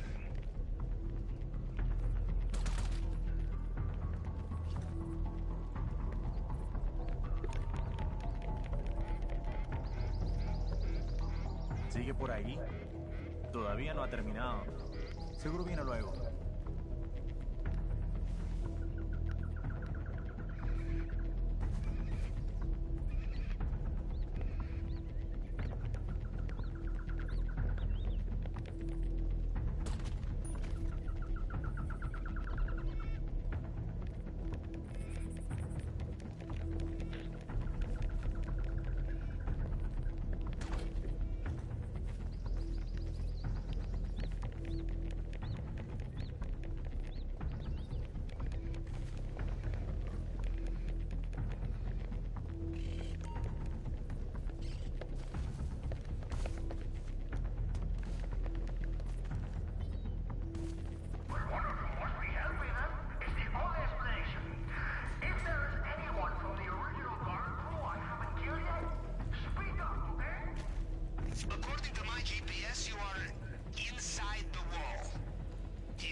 something about coming all this way to steal a bottle of booze, which speaks to me on a very deep level. It looks like they have sealed off the drainage pipe you used to get in here. You will have to find another way out. Every single one of you, find out what that is and do your job now!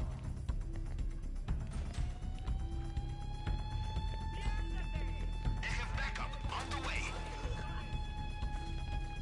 ¡Va para el cajón, imbécil!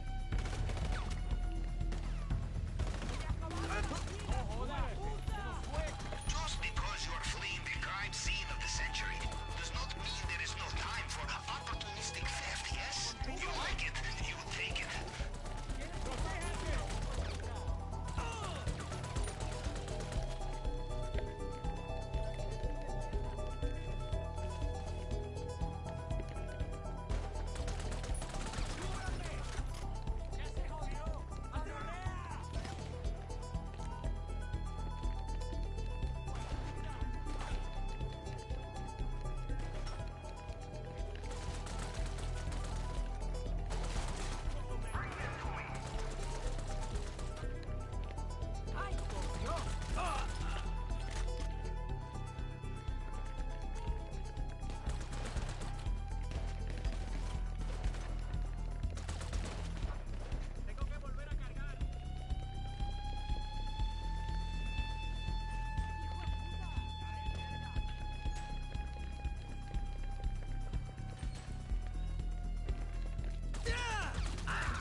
¡Despídase!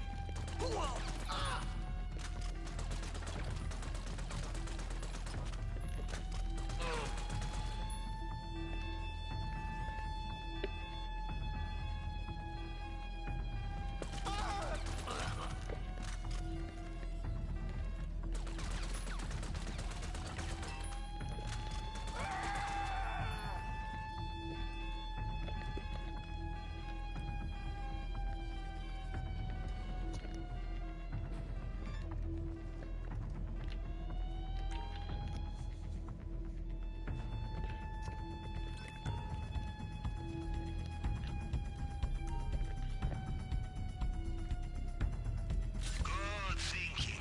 Always check the safe.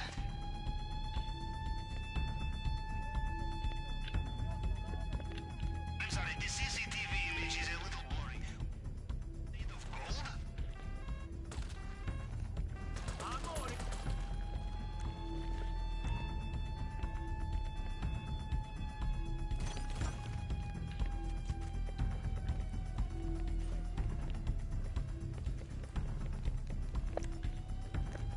¡Váyase a la mierda!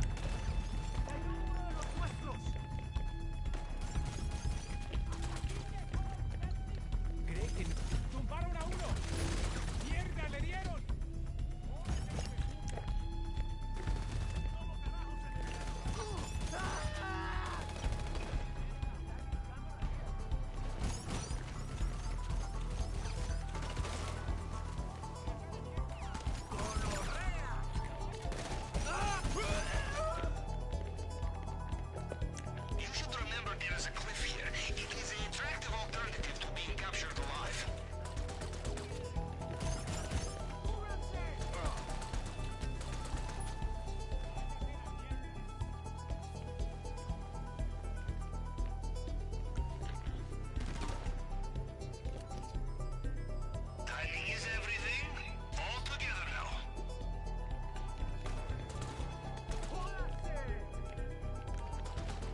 What you carrying lately?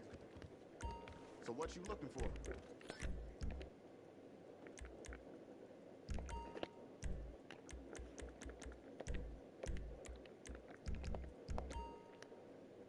Hey, you think of money?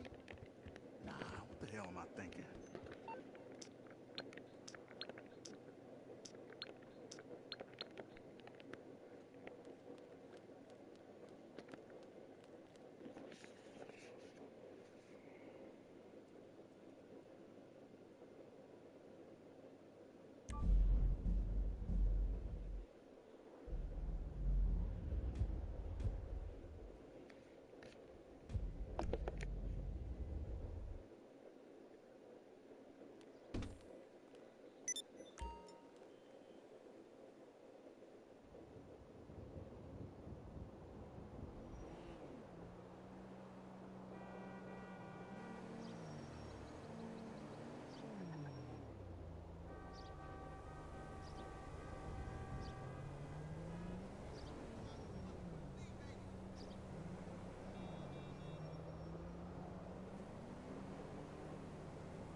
Y'all are not out.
Okay, we got two teams. Split up and hit your objectives. I'm setting up a healthy atmosphere of competitiveness.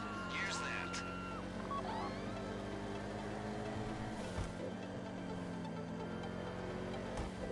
Doxy, Rashkovsky's car is part of a shipment headed out into the Pacific any day now. These guys are professional thieves with money at stake, so don't expect a walk in Mirror Park.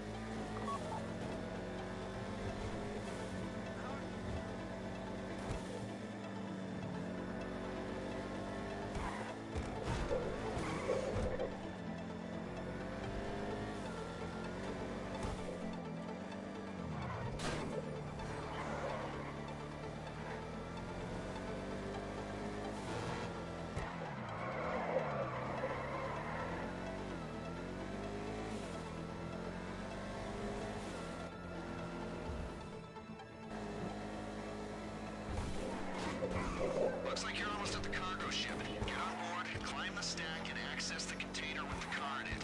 Then bring the car to my people and we'll get it out of the country.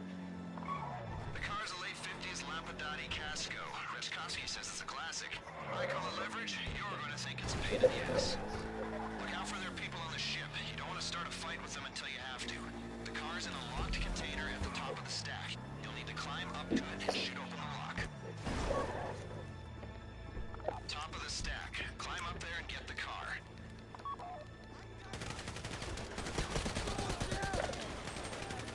You're not allowed here. This is the wrong place. They're in there.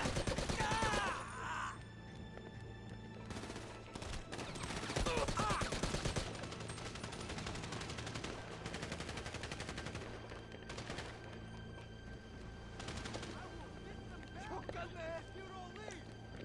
Come out.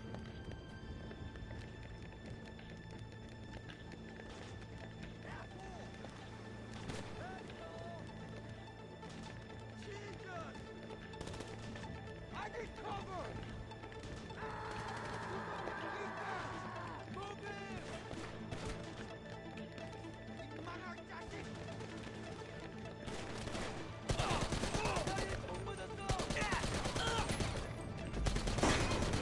The car's in the container. Shoot the lock to open it up.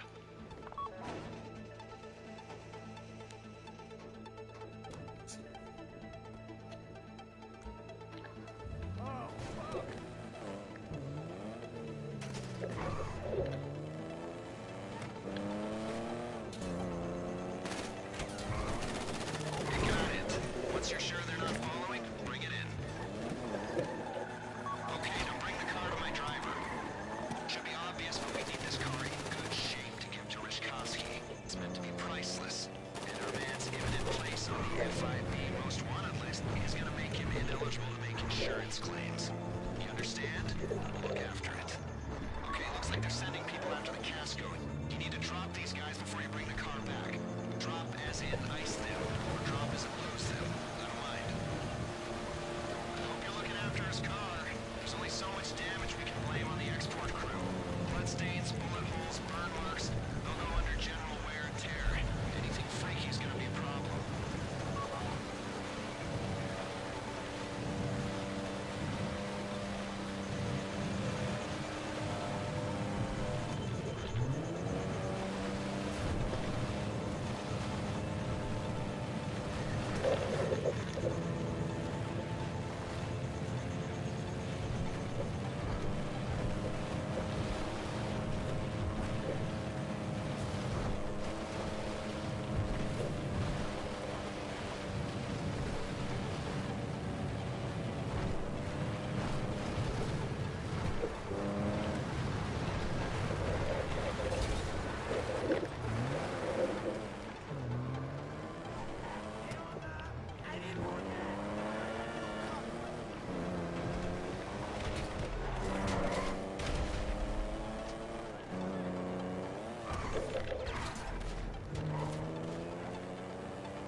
driver's been mainlining junk energy drinks and downloading soft rock classics for a 40-hour drive to Central America.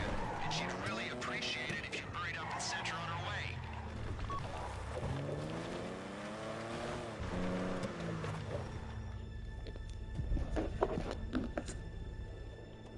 Hey! Out. I'm taking over.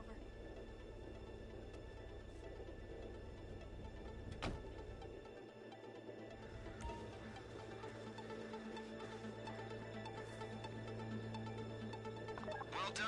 She's on the road. But now you gotta wait until the other teams deliver the schedule. Let's just hope they do it. Cause it's back to the start, do not pass go if they don't.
got pretty much everything in here.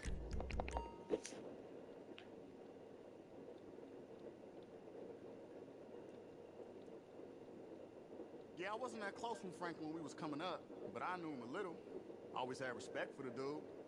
I mean, man, we went our separate ways for real, and now here we are.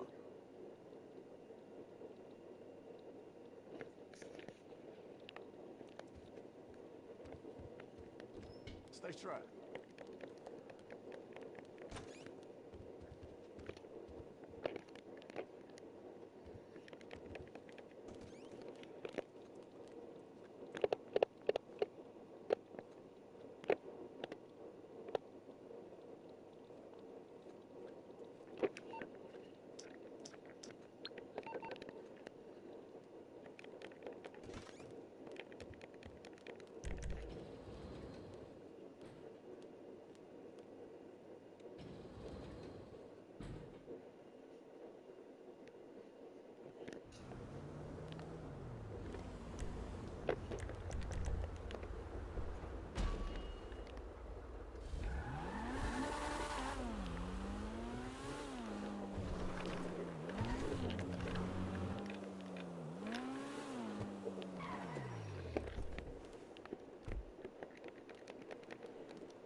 At least 27 people were killed when a Bangladesh Air Force jet crashed in a school on Monday.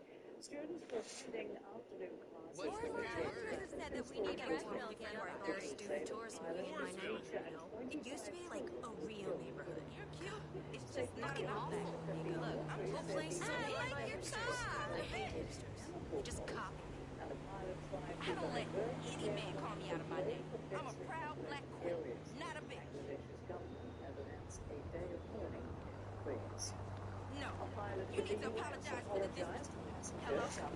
Oh, no, you didn't hang up on me. She gave me some extra breast milk from her pump.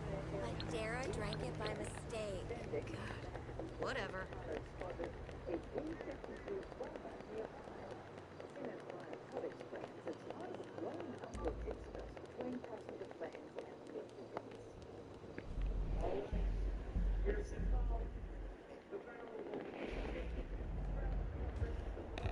B-52 bomber flying over the North Dakota State Fair, but around the same time, a commercial plane full of passengers is trying to land at the nearby civilian airport.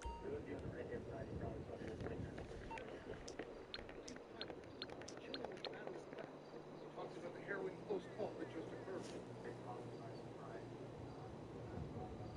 The Delta Airlines regional jet, operated by SkyWest Airlines, on Friday flying from Minneapolis to Minot, North Dakota. The B-52 flyover was advertised for 7:40 p.m. local time, which was roughly the same time the SkyWest plane was landing. The fairgrounds just a half mile from the civilian airport. The civilian pilot said the control tower told him to turn right. That's when he says he saw the military aircraft on the right-hand side.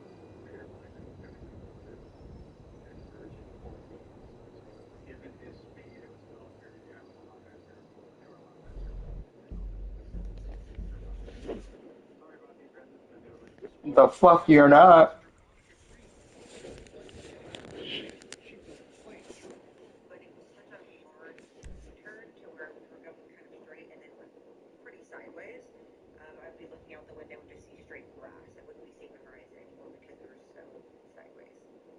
video of the flyover appears to show a plane turning sharply in the distance. However, it's impossible to tell if this is the Sky West plane. It's the latest of several incidents between military and civilian planes. In March, a collision alert sounded in a Delta jet flying out of Ronald Reagan National Airport in Washington as T-38 military jets flew over nearby Arlington National Cemetery. Those planes came within 5 seconds of colliding. And in January, a close call turned deadly when a military Black Hawk helicopter and an American Airlines regional jet collided near Reagan National Airport, killing 67 people. Why are we still having so many problems being conflicting military and civilian fronts? There's a lot of blame to go around on both sides. The military could do a better job dealing with the civilian side of the equation, letting them know when they have special when they've got missions that conflict into the civilian airspace. And on the civilian side, there is a shortage of air traffic control. The system is overstressed. The FAA now says it's investigating this incident. The control tower involved in FIDA is not a tower operated by the FAA. It's operated by a contractor, Midwest ATC, who declined to comment on this incident to CNN. Brian Hahn, CNN, Reagan National Airport. Two people are being prevented from leaving China, despite multiple traveling there from the U.S.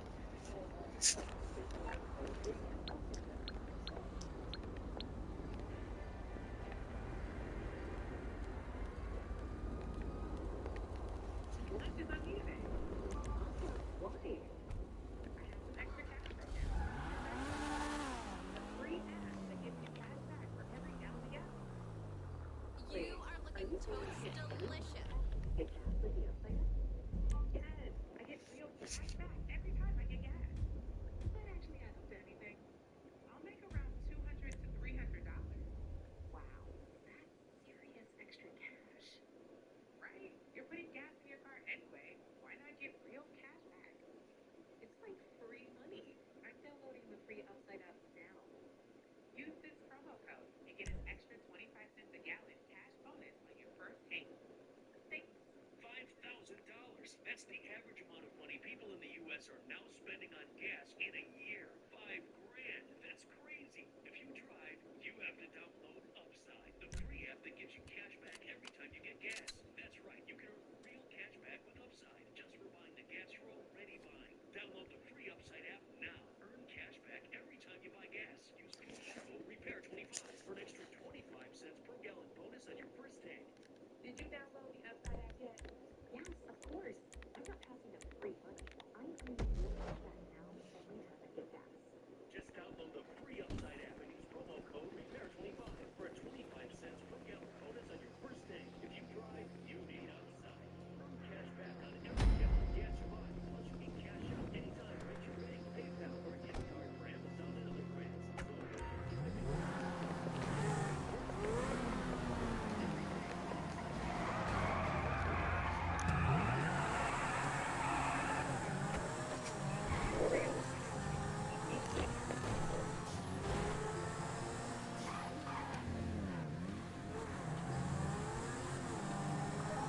Okay, so we're going for the charges. Head out to Calafia Bridge and I'll come back with a POA.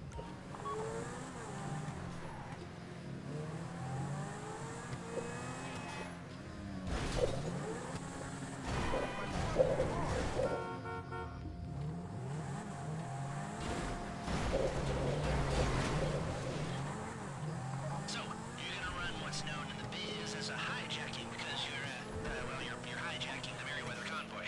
The bridge is a nice, tidy place to get it done.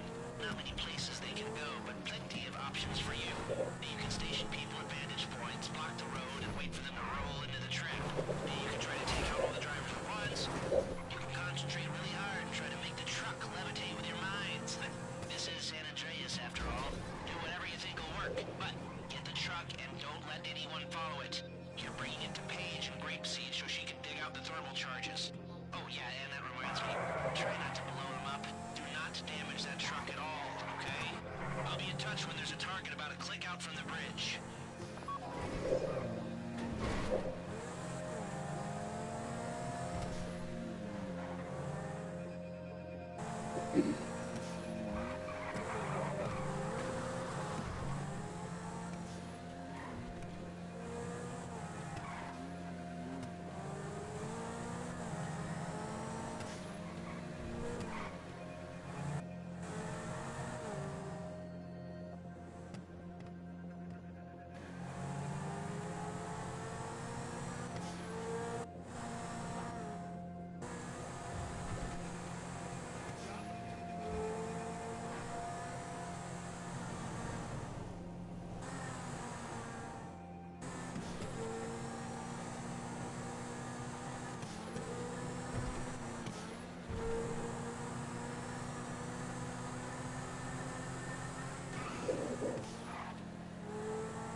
better start thinking some nasty thoughts and do whatever you're gonna do.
Vegas. I'm Rosemont Church. World Sport is coming up next. Then I'll be back at the top of the hour with more CNN.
I'll ditch the truck. You hold on to those.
Got really might regret because now everybody's coming at him with questions about, does he even care about winning? And that's certainly not what he actually said. You see how competitive he is out there. But it made it interesting, right? I mean, a lot of times we celebrate Scotty Scheffler for what he does on the golf course. He didn't necessarily always say things that were as interesting as what he came up with last week. You mentioned Jordan Spieth.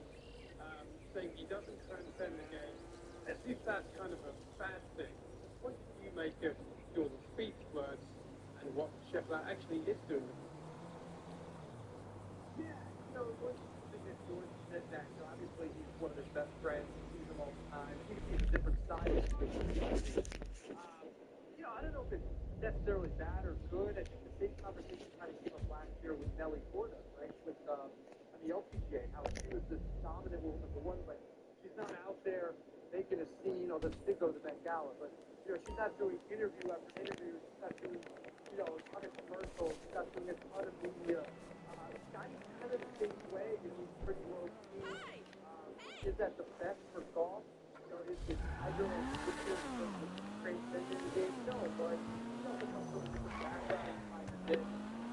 Again, but I think the fact that what we saw in that press conference, it shows that he's getting more interested in the spotlight. We are starting to see him get more comfortable, maybe expressing his thoughts.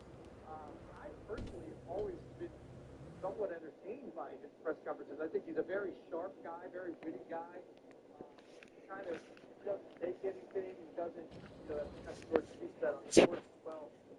And he's got an underrated sense of humor. So, if he doesn't transcend the game like some of these other guys, I don't know what else he really has to do. He certainly played as well as anybody. He's going to have a cameo with Happy Gilmore 2 coming up this week. Maybe that helps. I don't know, John. Increasingly, he is being mentioned among the all-time greats. Scheffler's only the fourth player to win the Masters, the PGA Championship, and the Open Championship before the age of 30. The other three, players, Jack Nicklaus and Tiger Woods, inevitably now comparisons are being made to Tiger Woods. Have a listen. Got pretty much everything in here. Still think they're a bit silly. Tiger won, 15 majors? It's my fourth. Just got one fourth over there. So it's... If you saw where we were I think from, Tiger you stands know alone that's in how the game of Franklin golf. made it. He was inspirational Me for me too, growing up. shit. Just a He was different a route. very, very talented guy, and he was a special person to be able to be as good as he was. Keep your eyes open. Alex, how do you think he does compare to Tiger Woods, and are the comparisons fair? Look, I think it's great to hear him say that they're kind of silly. I don't think they're silly.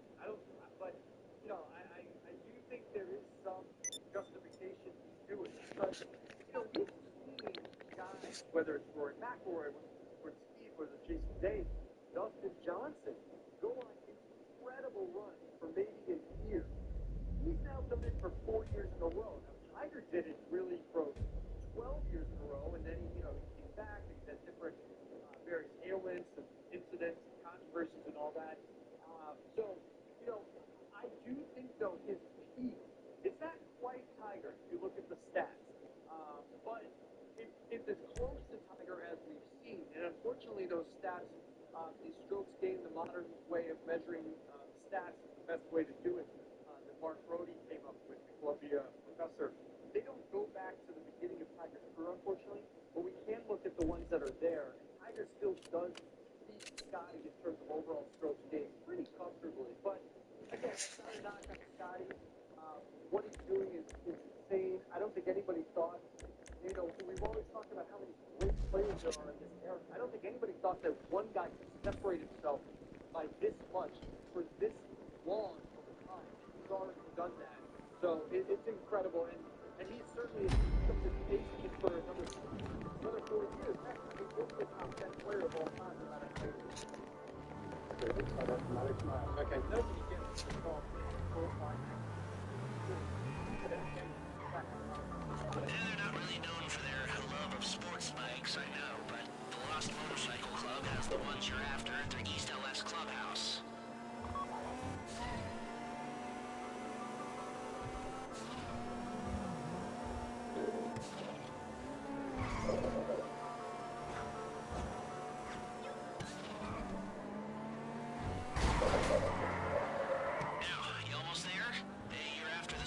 Bikes, not the choppers. The choppers will be fast enough to get you away from the cops, and if they were, they wouldn't be able to turn a corner. These bikes use a kinetic energy recovery system.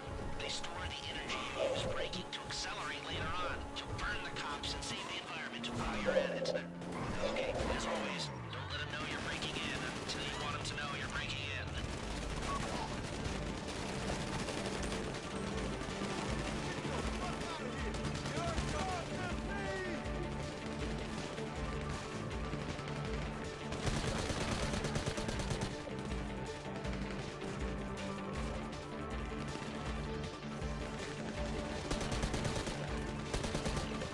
You're not supposed to be here.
There's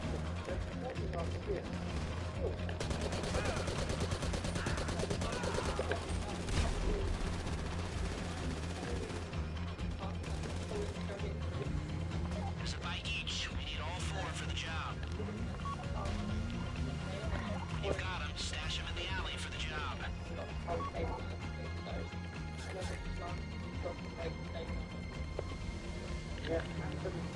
Sounds like the Lost are mobilizing their troops. A wrecked bike is no good to us, people.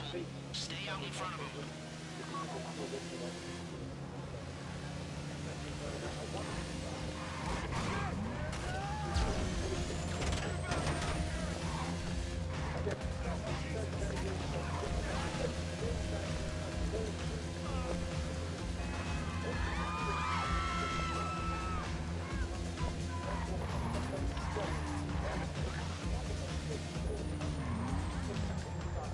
I think you're in the clear. Drop the bikes in the alley. We're nearly to go.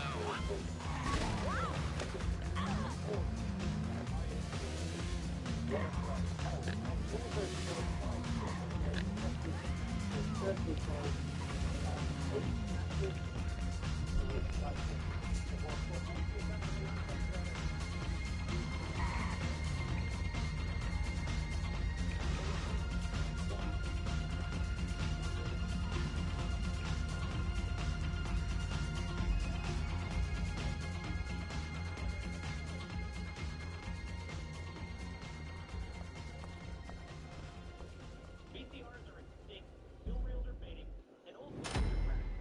Old format won't last. A legacy box is safe. Limited time, easy to stream, ready to share.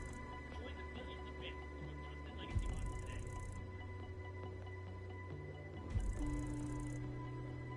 Precise designs, subtle curves, curated upgrades, elevated design for thoughtful living.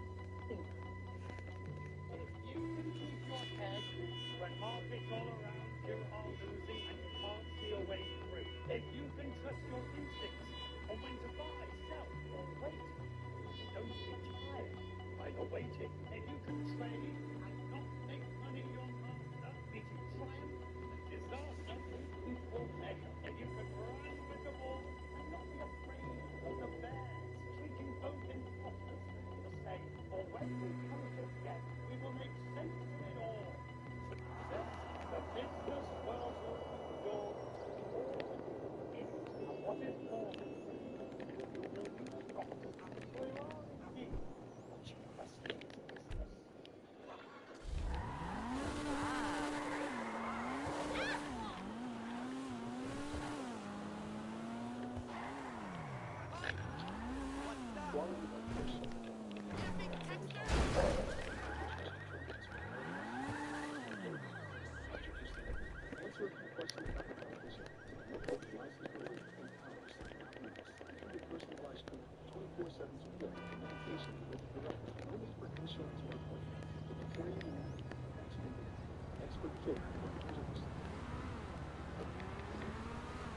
Get started today.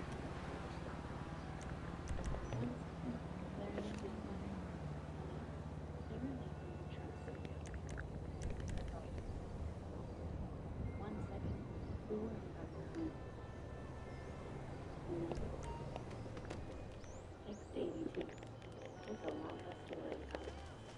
Feel secure to whatever with trusted host, ABC.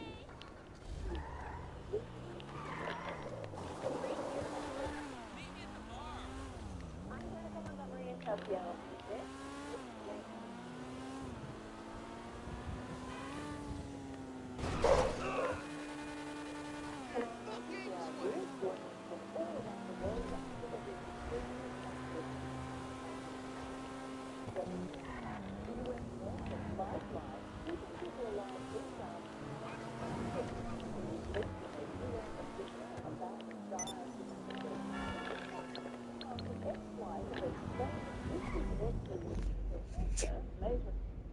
Across the globe.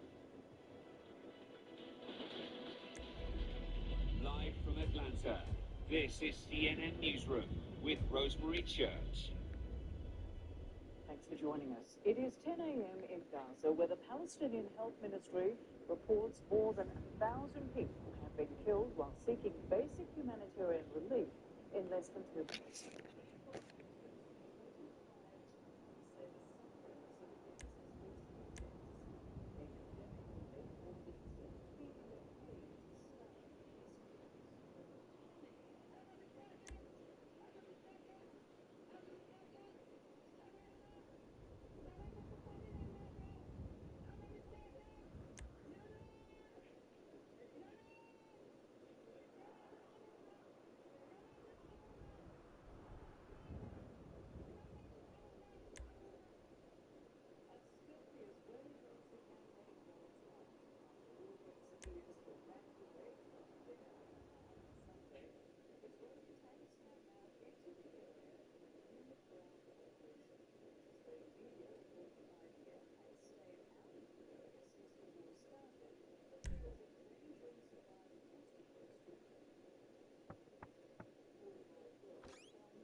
Okay. So, are you ready?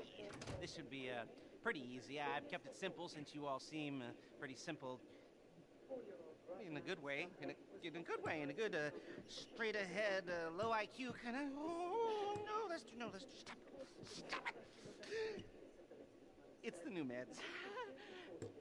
Okay, armed robbery, here we go. Whew. Here it is. Keep it simple. You go in heavy, you go in well armed. Some of you will do crowd control. The vault team will go downstairs, blow the first vault door with the thermal charges, then use the card to get into the network and open the second vault door. And then look out, because you'll have about 2 minutes before every cop in town is waiting for you outside the bank. So you move fast. You get on the bikes, you split, and then we meet at the rendezvous point, okay? Good luck, people. Nothing can go wrong. It's all good. I'm all good. Yasser Ahmad was waiting at this soup kitchen since 6 a.m., desperate to take something home to his family of 12. Flour is expensive, he says. Everything is expensive. Where can we get food from? We don't know what we'll do in the end. Eat each other? When his turn comes, the amount poured into his bowl is minimal. He walks the 4 kilometers back home. When his wife sees how little is in the pot, she starts crying. Is this enough for 12 people, she asks. Is it enough for a woman who is 7 months pregnant? Even a 1-year-old child wouldn't be satisfied by this. Pouring the watery soup into one bowl, the family eats together. The father allows himself just 1 spoonful, leaving the rest for his children and grandchildren. After this, he says he will go to another soup kitchen to see if he can keep starvation at bay for 1 more day. Israel says the military is working to allow and facilitate the transfer of humanitarian aid into Gaza, including food, adding there are trucks yet to be picked up by aid groups. The UN says Israel often denies permission to move aid or approves routes too dangerous to travel. Thousands across Gaza risk their lives every day in the search for food. At least 73 people were killed Sunday by Israeli gunfire or trying to access aid, according to the Palestinian Health Ministry. The IDF says it, quote, fired warning shots in order to remove an immediate threat posed to them. It cast doubt on the death toll. The UN says accessing aid has become a death trap. The UN World Food Programme says Gaza's hunger crisis has now reached new levels of desperation. Hospital officials say they're seeing an unprecedented number of starving citizens arriving in emergency departments. A man-made catastrophe that has been continuously warned about. No one will say they didn't see this coming.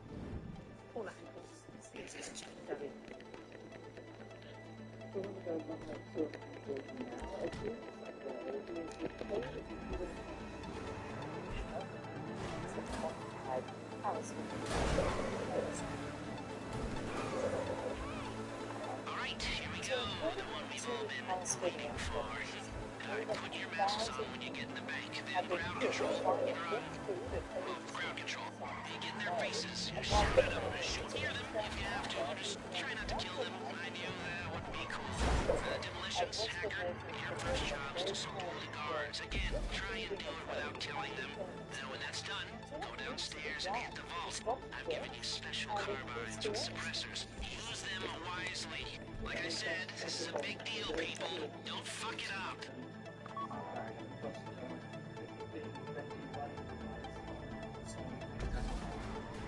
That he's trying to desperately life-saving necessity that we've been talking about, whether it's water, food, shelter, medicine, and so forth. We need that in massive quantity. From the 27th of May, when the Gaza Humanitarian Foundation started distributing food, the number of food distribution points reduced from 400 different Ground control managing hostages. Demolitions and Hacker putting down guards. Again, try not to kill the hostages. If this goes to shit, we'll need collateral. The guards are down? Okay, demolitions blow the first gate. Charges are on a timer. Keep that in mind. Remember, these you're going through are a special alloy. Only the thermal charges you got from the convoy will work on them. Stay in control. If they think you're weak, they might try something.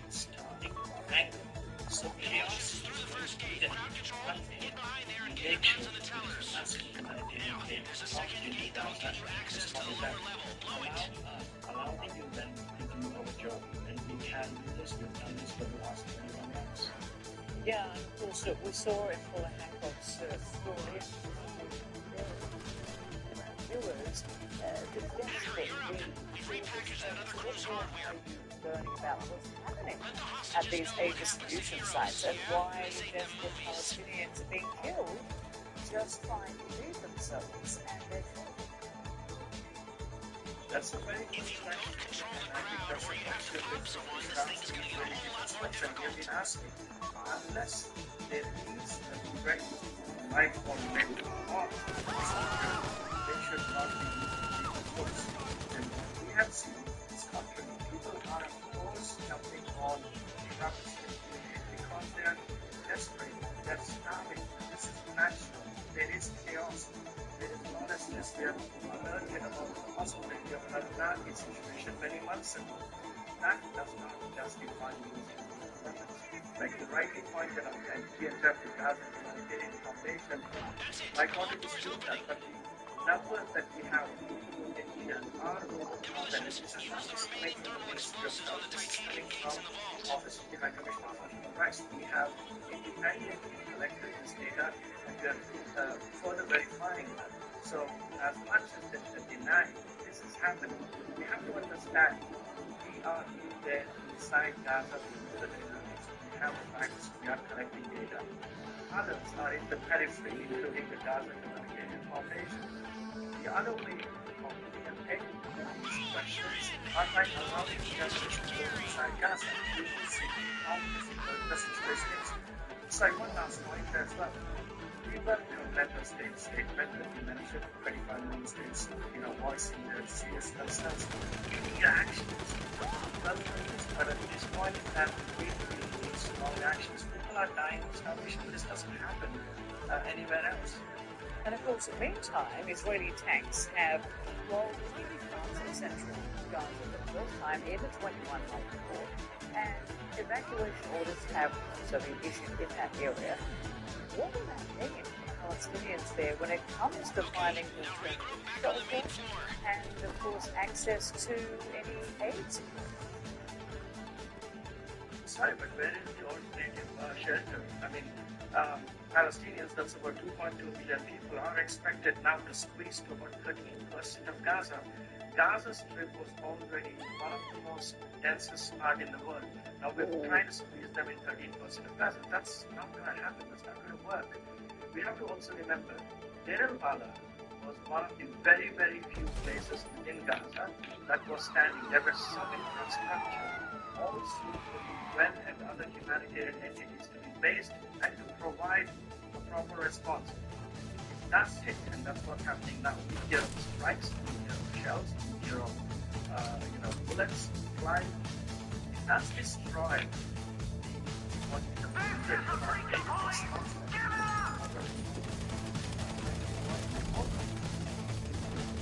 The cops have cleared all vehicles near the bank. You're making a run for those bikes. I'll take you on the best route, trying to keep you away from as many cops as I can.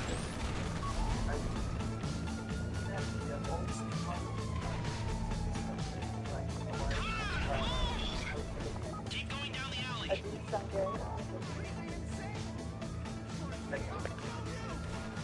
At least 46 people posted statement that they got against Air Force One from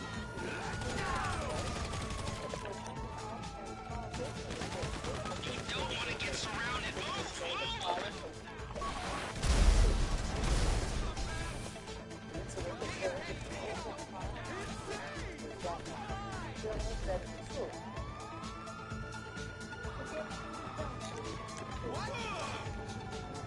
Now, further down the hill, take a right.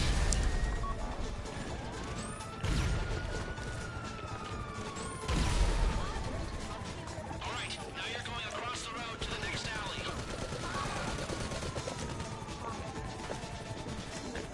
Now, make a play for the bikes. They're up ahead where you stashed them behind that apartment building. We left some body armor by the bikes if you need it. Grab and go, people. Grab and go. Damn it.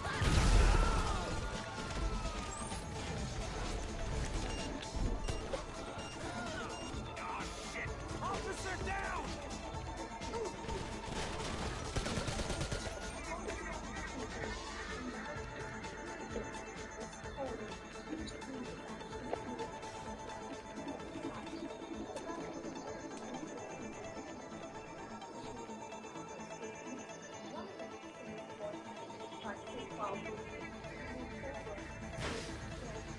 Use the bikes to get away from the cops and to get upstate. We left a dinghy at Raton Canyon. That's your exit plan. There's a route coming to your GPS now. It'll take you off-road, away from the cops, and towards our boat. Stay together or go a different way if you want, but this'll be the safest route.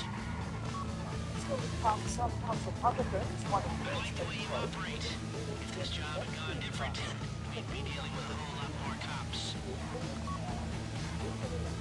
well, the five something.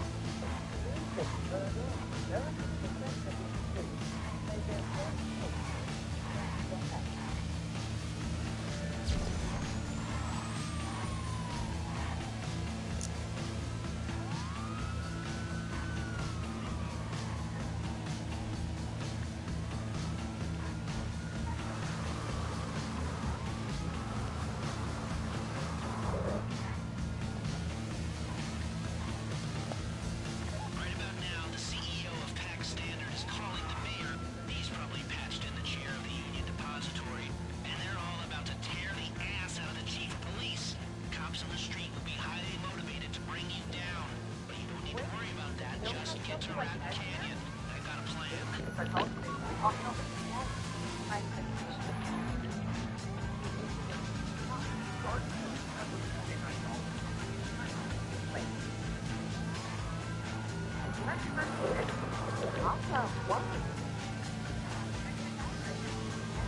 Upside. The free has that. So, have any dye packs gone off in the bags? Do you know because you'd be covered in paint? No? That means the transponders worked. Thank you, Bobby Schwartzman. Around 200 to 300 dollars. Wow. Right? You're pretty down in the car anyway. Why not get real cash? Believe me, I told them I have promo code. I figured out at home. First week. $5,000. That's the average amount of money units are now spending on gas. 5 grand. That's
I'm Dr. Sergeant Vidya.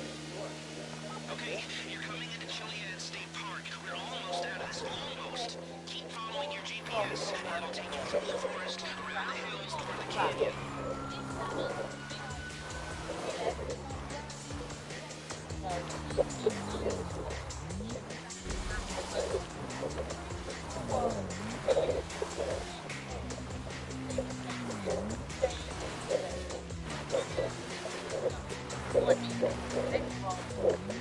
Okay, now this next bit's gonna sound crazy, but crazy's often what gets you out of trouble. You're coming up to a rickety old bridge. Cross it, aim for the cliff, and drive right off. Then pull your parachute and get in the boat we've left for you in the river. That's your way out. Come to think of it, curves boost just before you jump might be the best way to get away from the cliff. Soon as you're airborne, ditch your bikes and start gliding. That's easy, right? Coming from a guy who walks with a cane.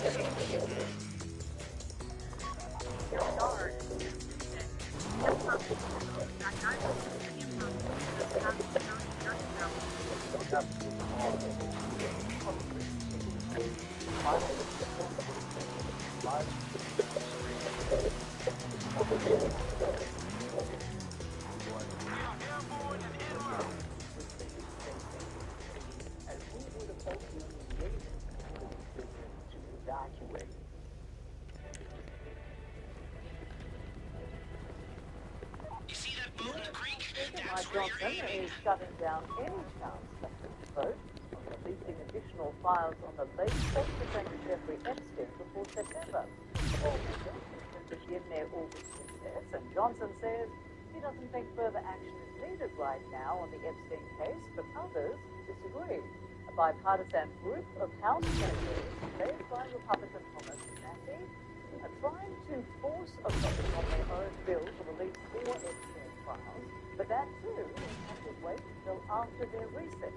President Trump, meanwhile, just wants all the Epstein talk to go away as soon as it's closed.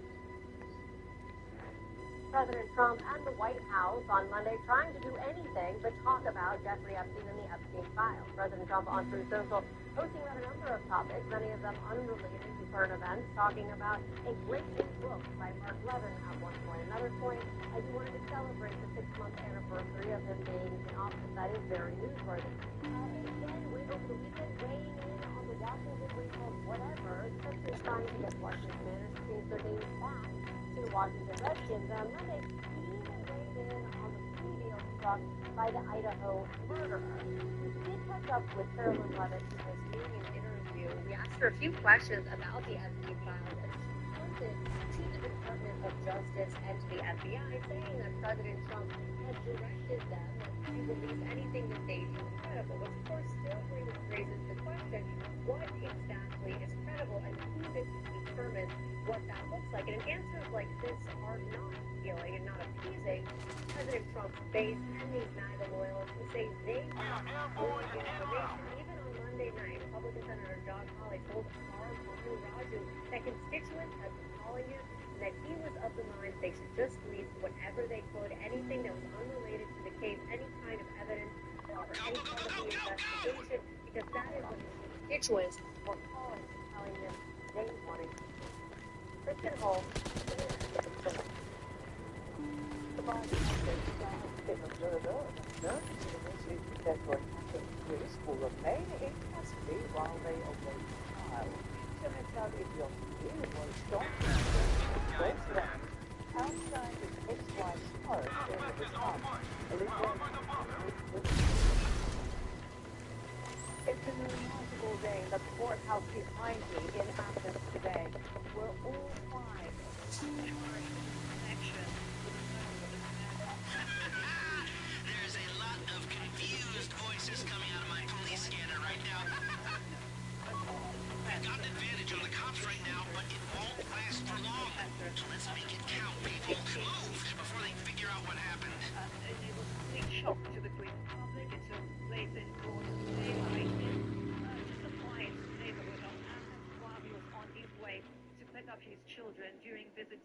right as he was in the middle of a custody battle with his wife.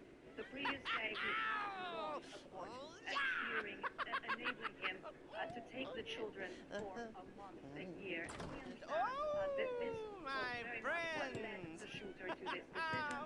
He said that he had to do this for his partner, that he could not bear You did it. the idea of the children being I taken know I didn't do away that much, from but her. you, The U.S. professor and the children all had dual citizenship. you know, I both thought you were just a US bunch and of English. creepy and Ex-wife quiet was a weirdos. Greek Turns out citizen. you're a What bunch of remains to creepy, be quiet decided weirdos with now talent. is what actually You happens with the custody of rob the and you children. Until now, steal the and mother has sought destroy custody, like but now geniuses. she has been remanded in custody. The Polish side of the victim's family I is love it. asking I love it. for Here, full let me custody as wire well. you your We money. will follow this case closely. A trial You know, date has not yet been set. I will never forget the But good it is times. likely the All lawyers are the here laughs telling us we had. that the You're like Polish family. family The picnic, may be getting the custody picnic, after all. and the hike in the woods, Melinda all the Lavropoulos, CNN, selfies, and Athens, oh, Greece. and the time we went A rollerblading and we US-based Wells watched the Fargo banker sunset and recently we stayed up traveled to China all night is now talking being and prevented sharing our from leaving. innermost Chinese authorities say fears the exit ban was then- ordered amid a criminal investigation, but What? details about the Was case that- and how the executive is linked That to wasn't it you? remain unclear. A Even U.S. the skinny Commerce dipping and the Department employee has also been banned from leaving China.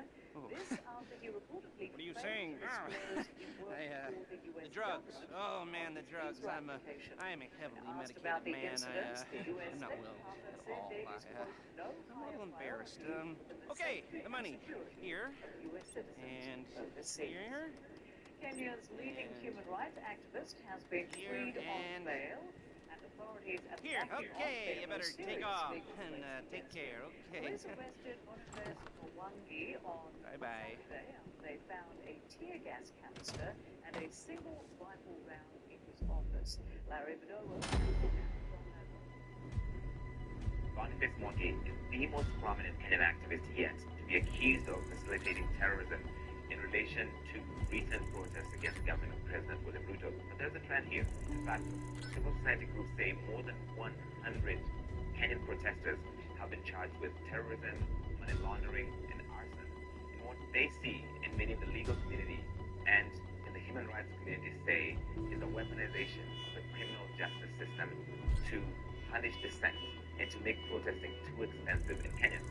Boniface Mwangi finally appeared in court on Monday, and the charges have been downgraded to illegal possession of ammunition in connection to tear gas canisters and a spent round that was found at his office, Mageuzi Hub. Mageuzi means revolution in Swahili. And he told CNN he will not be intimidated, he will not stop. If you look at the sexuality, that is, they have information that I use Mageuzi to distribute money to goods. I have never worked with goods my entire life. The people that I've worked with my entire life are actually present here. The guys who are sitting in court, I know every single one of them. The Law Society of Kenya says the government is undermining the right to protest in the country, and they pointed out something that many have raised concern about. The recent protests have been infiltrated by armed, hired goons who have raised terror both on protesters and other members of the public through assault, robbery, looting, and damage to property. And they said this is not sporadic. These appear to be people who are sponsored or at least facilitated by the government because they have been filmed working alongside police, and police have so far not charged any of them. But the charge of terrorism is a serious one which carries long prison sentences in the country.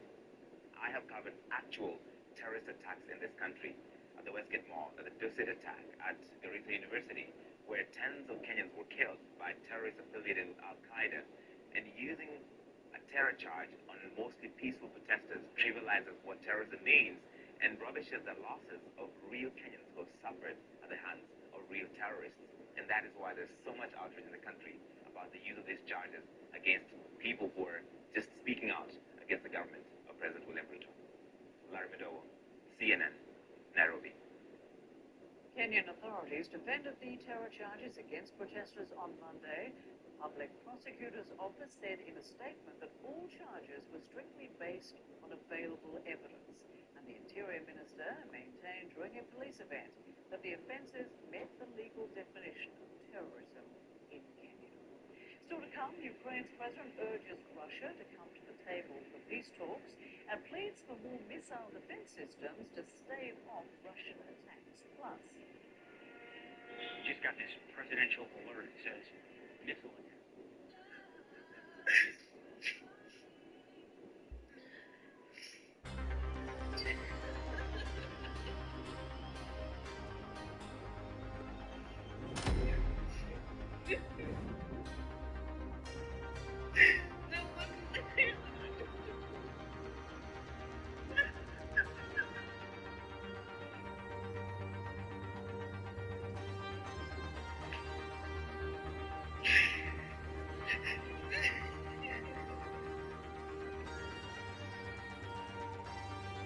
Take immediate shelter.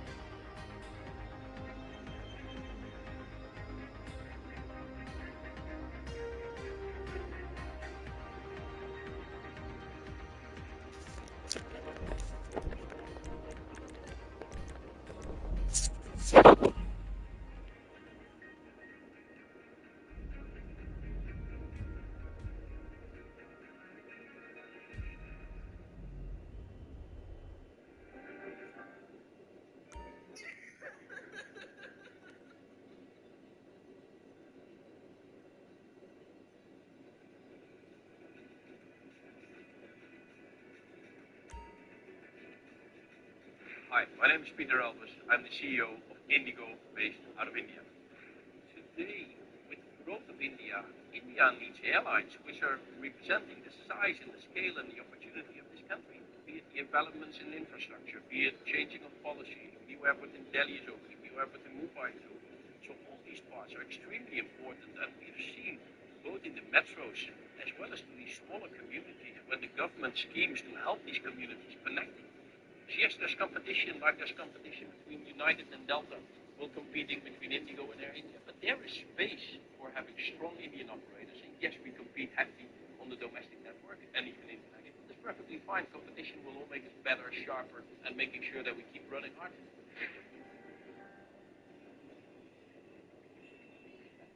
Lunch is on me today. Awesome. Why? I have some extra cash right now. I started using Upside, the free app that gives you cash back for every gallon of gas you buy. Wait, are you saying you get real money back when you get gas with the Upside app? Yes, I get real cash back every time I get gas. Does that actually add up to anything? I'll make around $200 to $300. Wow, that's serious extra cash. Right? You're putting gas in your car anyway. Why not get real cash back? It's like free money. I'm downloading the free Upside app now. Use this promo code to get an extra 25 cents a gallon cash bonus on your first tank. $5,000. That's the average. Holy shit, it's 2:30. Alright, y'all, I gotta go to bed. But I will see y'all tomorrow. Well, it is today. Tomorrow. So I'll see y'all later. Hope y'all have a great Tuesday. Whatever y'all plan on doing. I don't know what I'm doing, but I gotta get up early. Oh, God.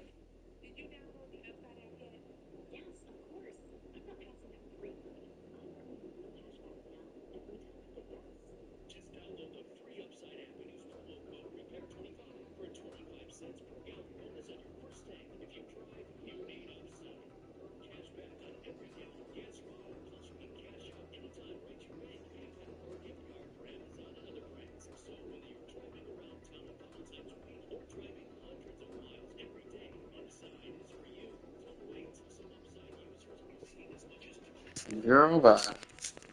All right, y'all. Good night.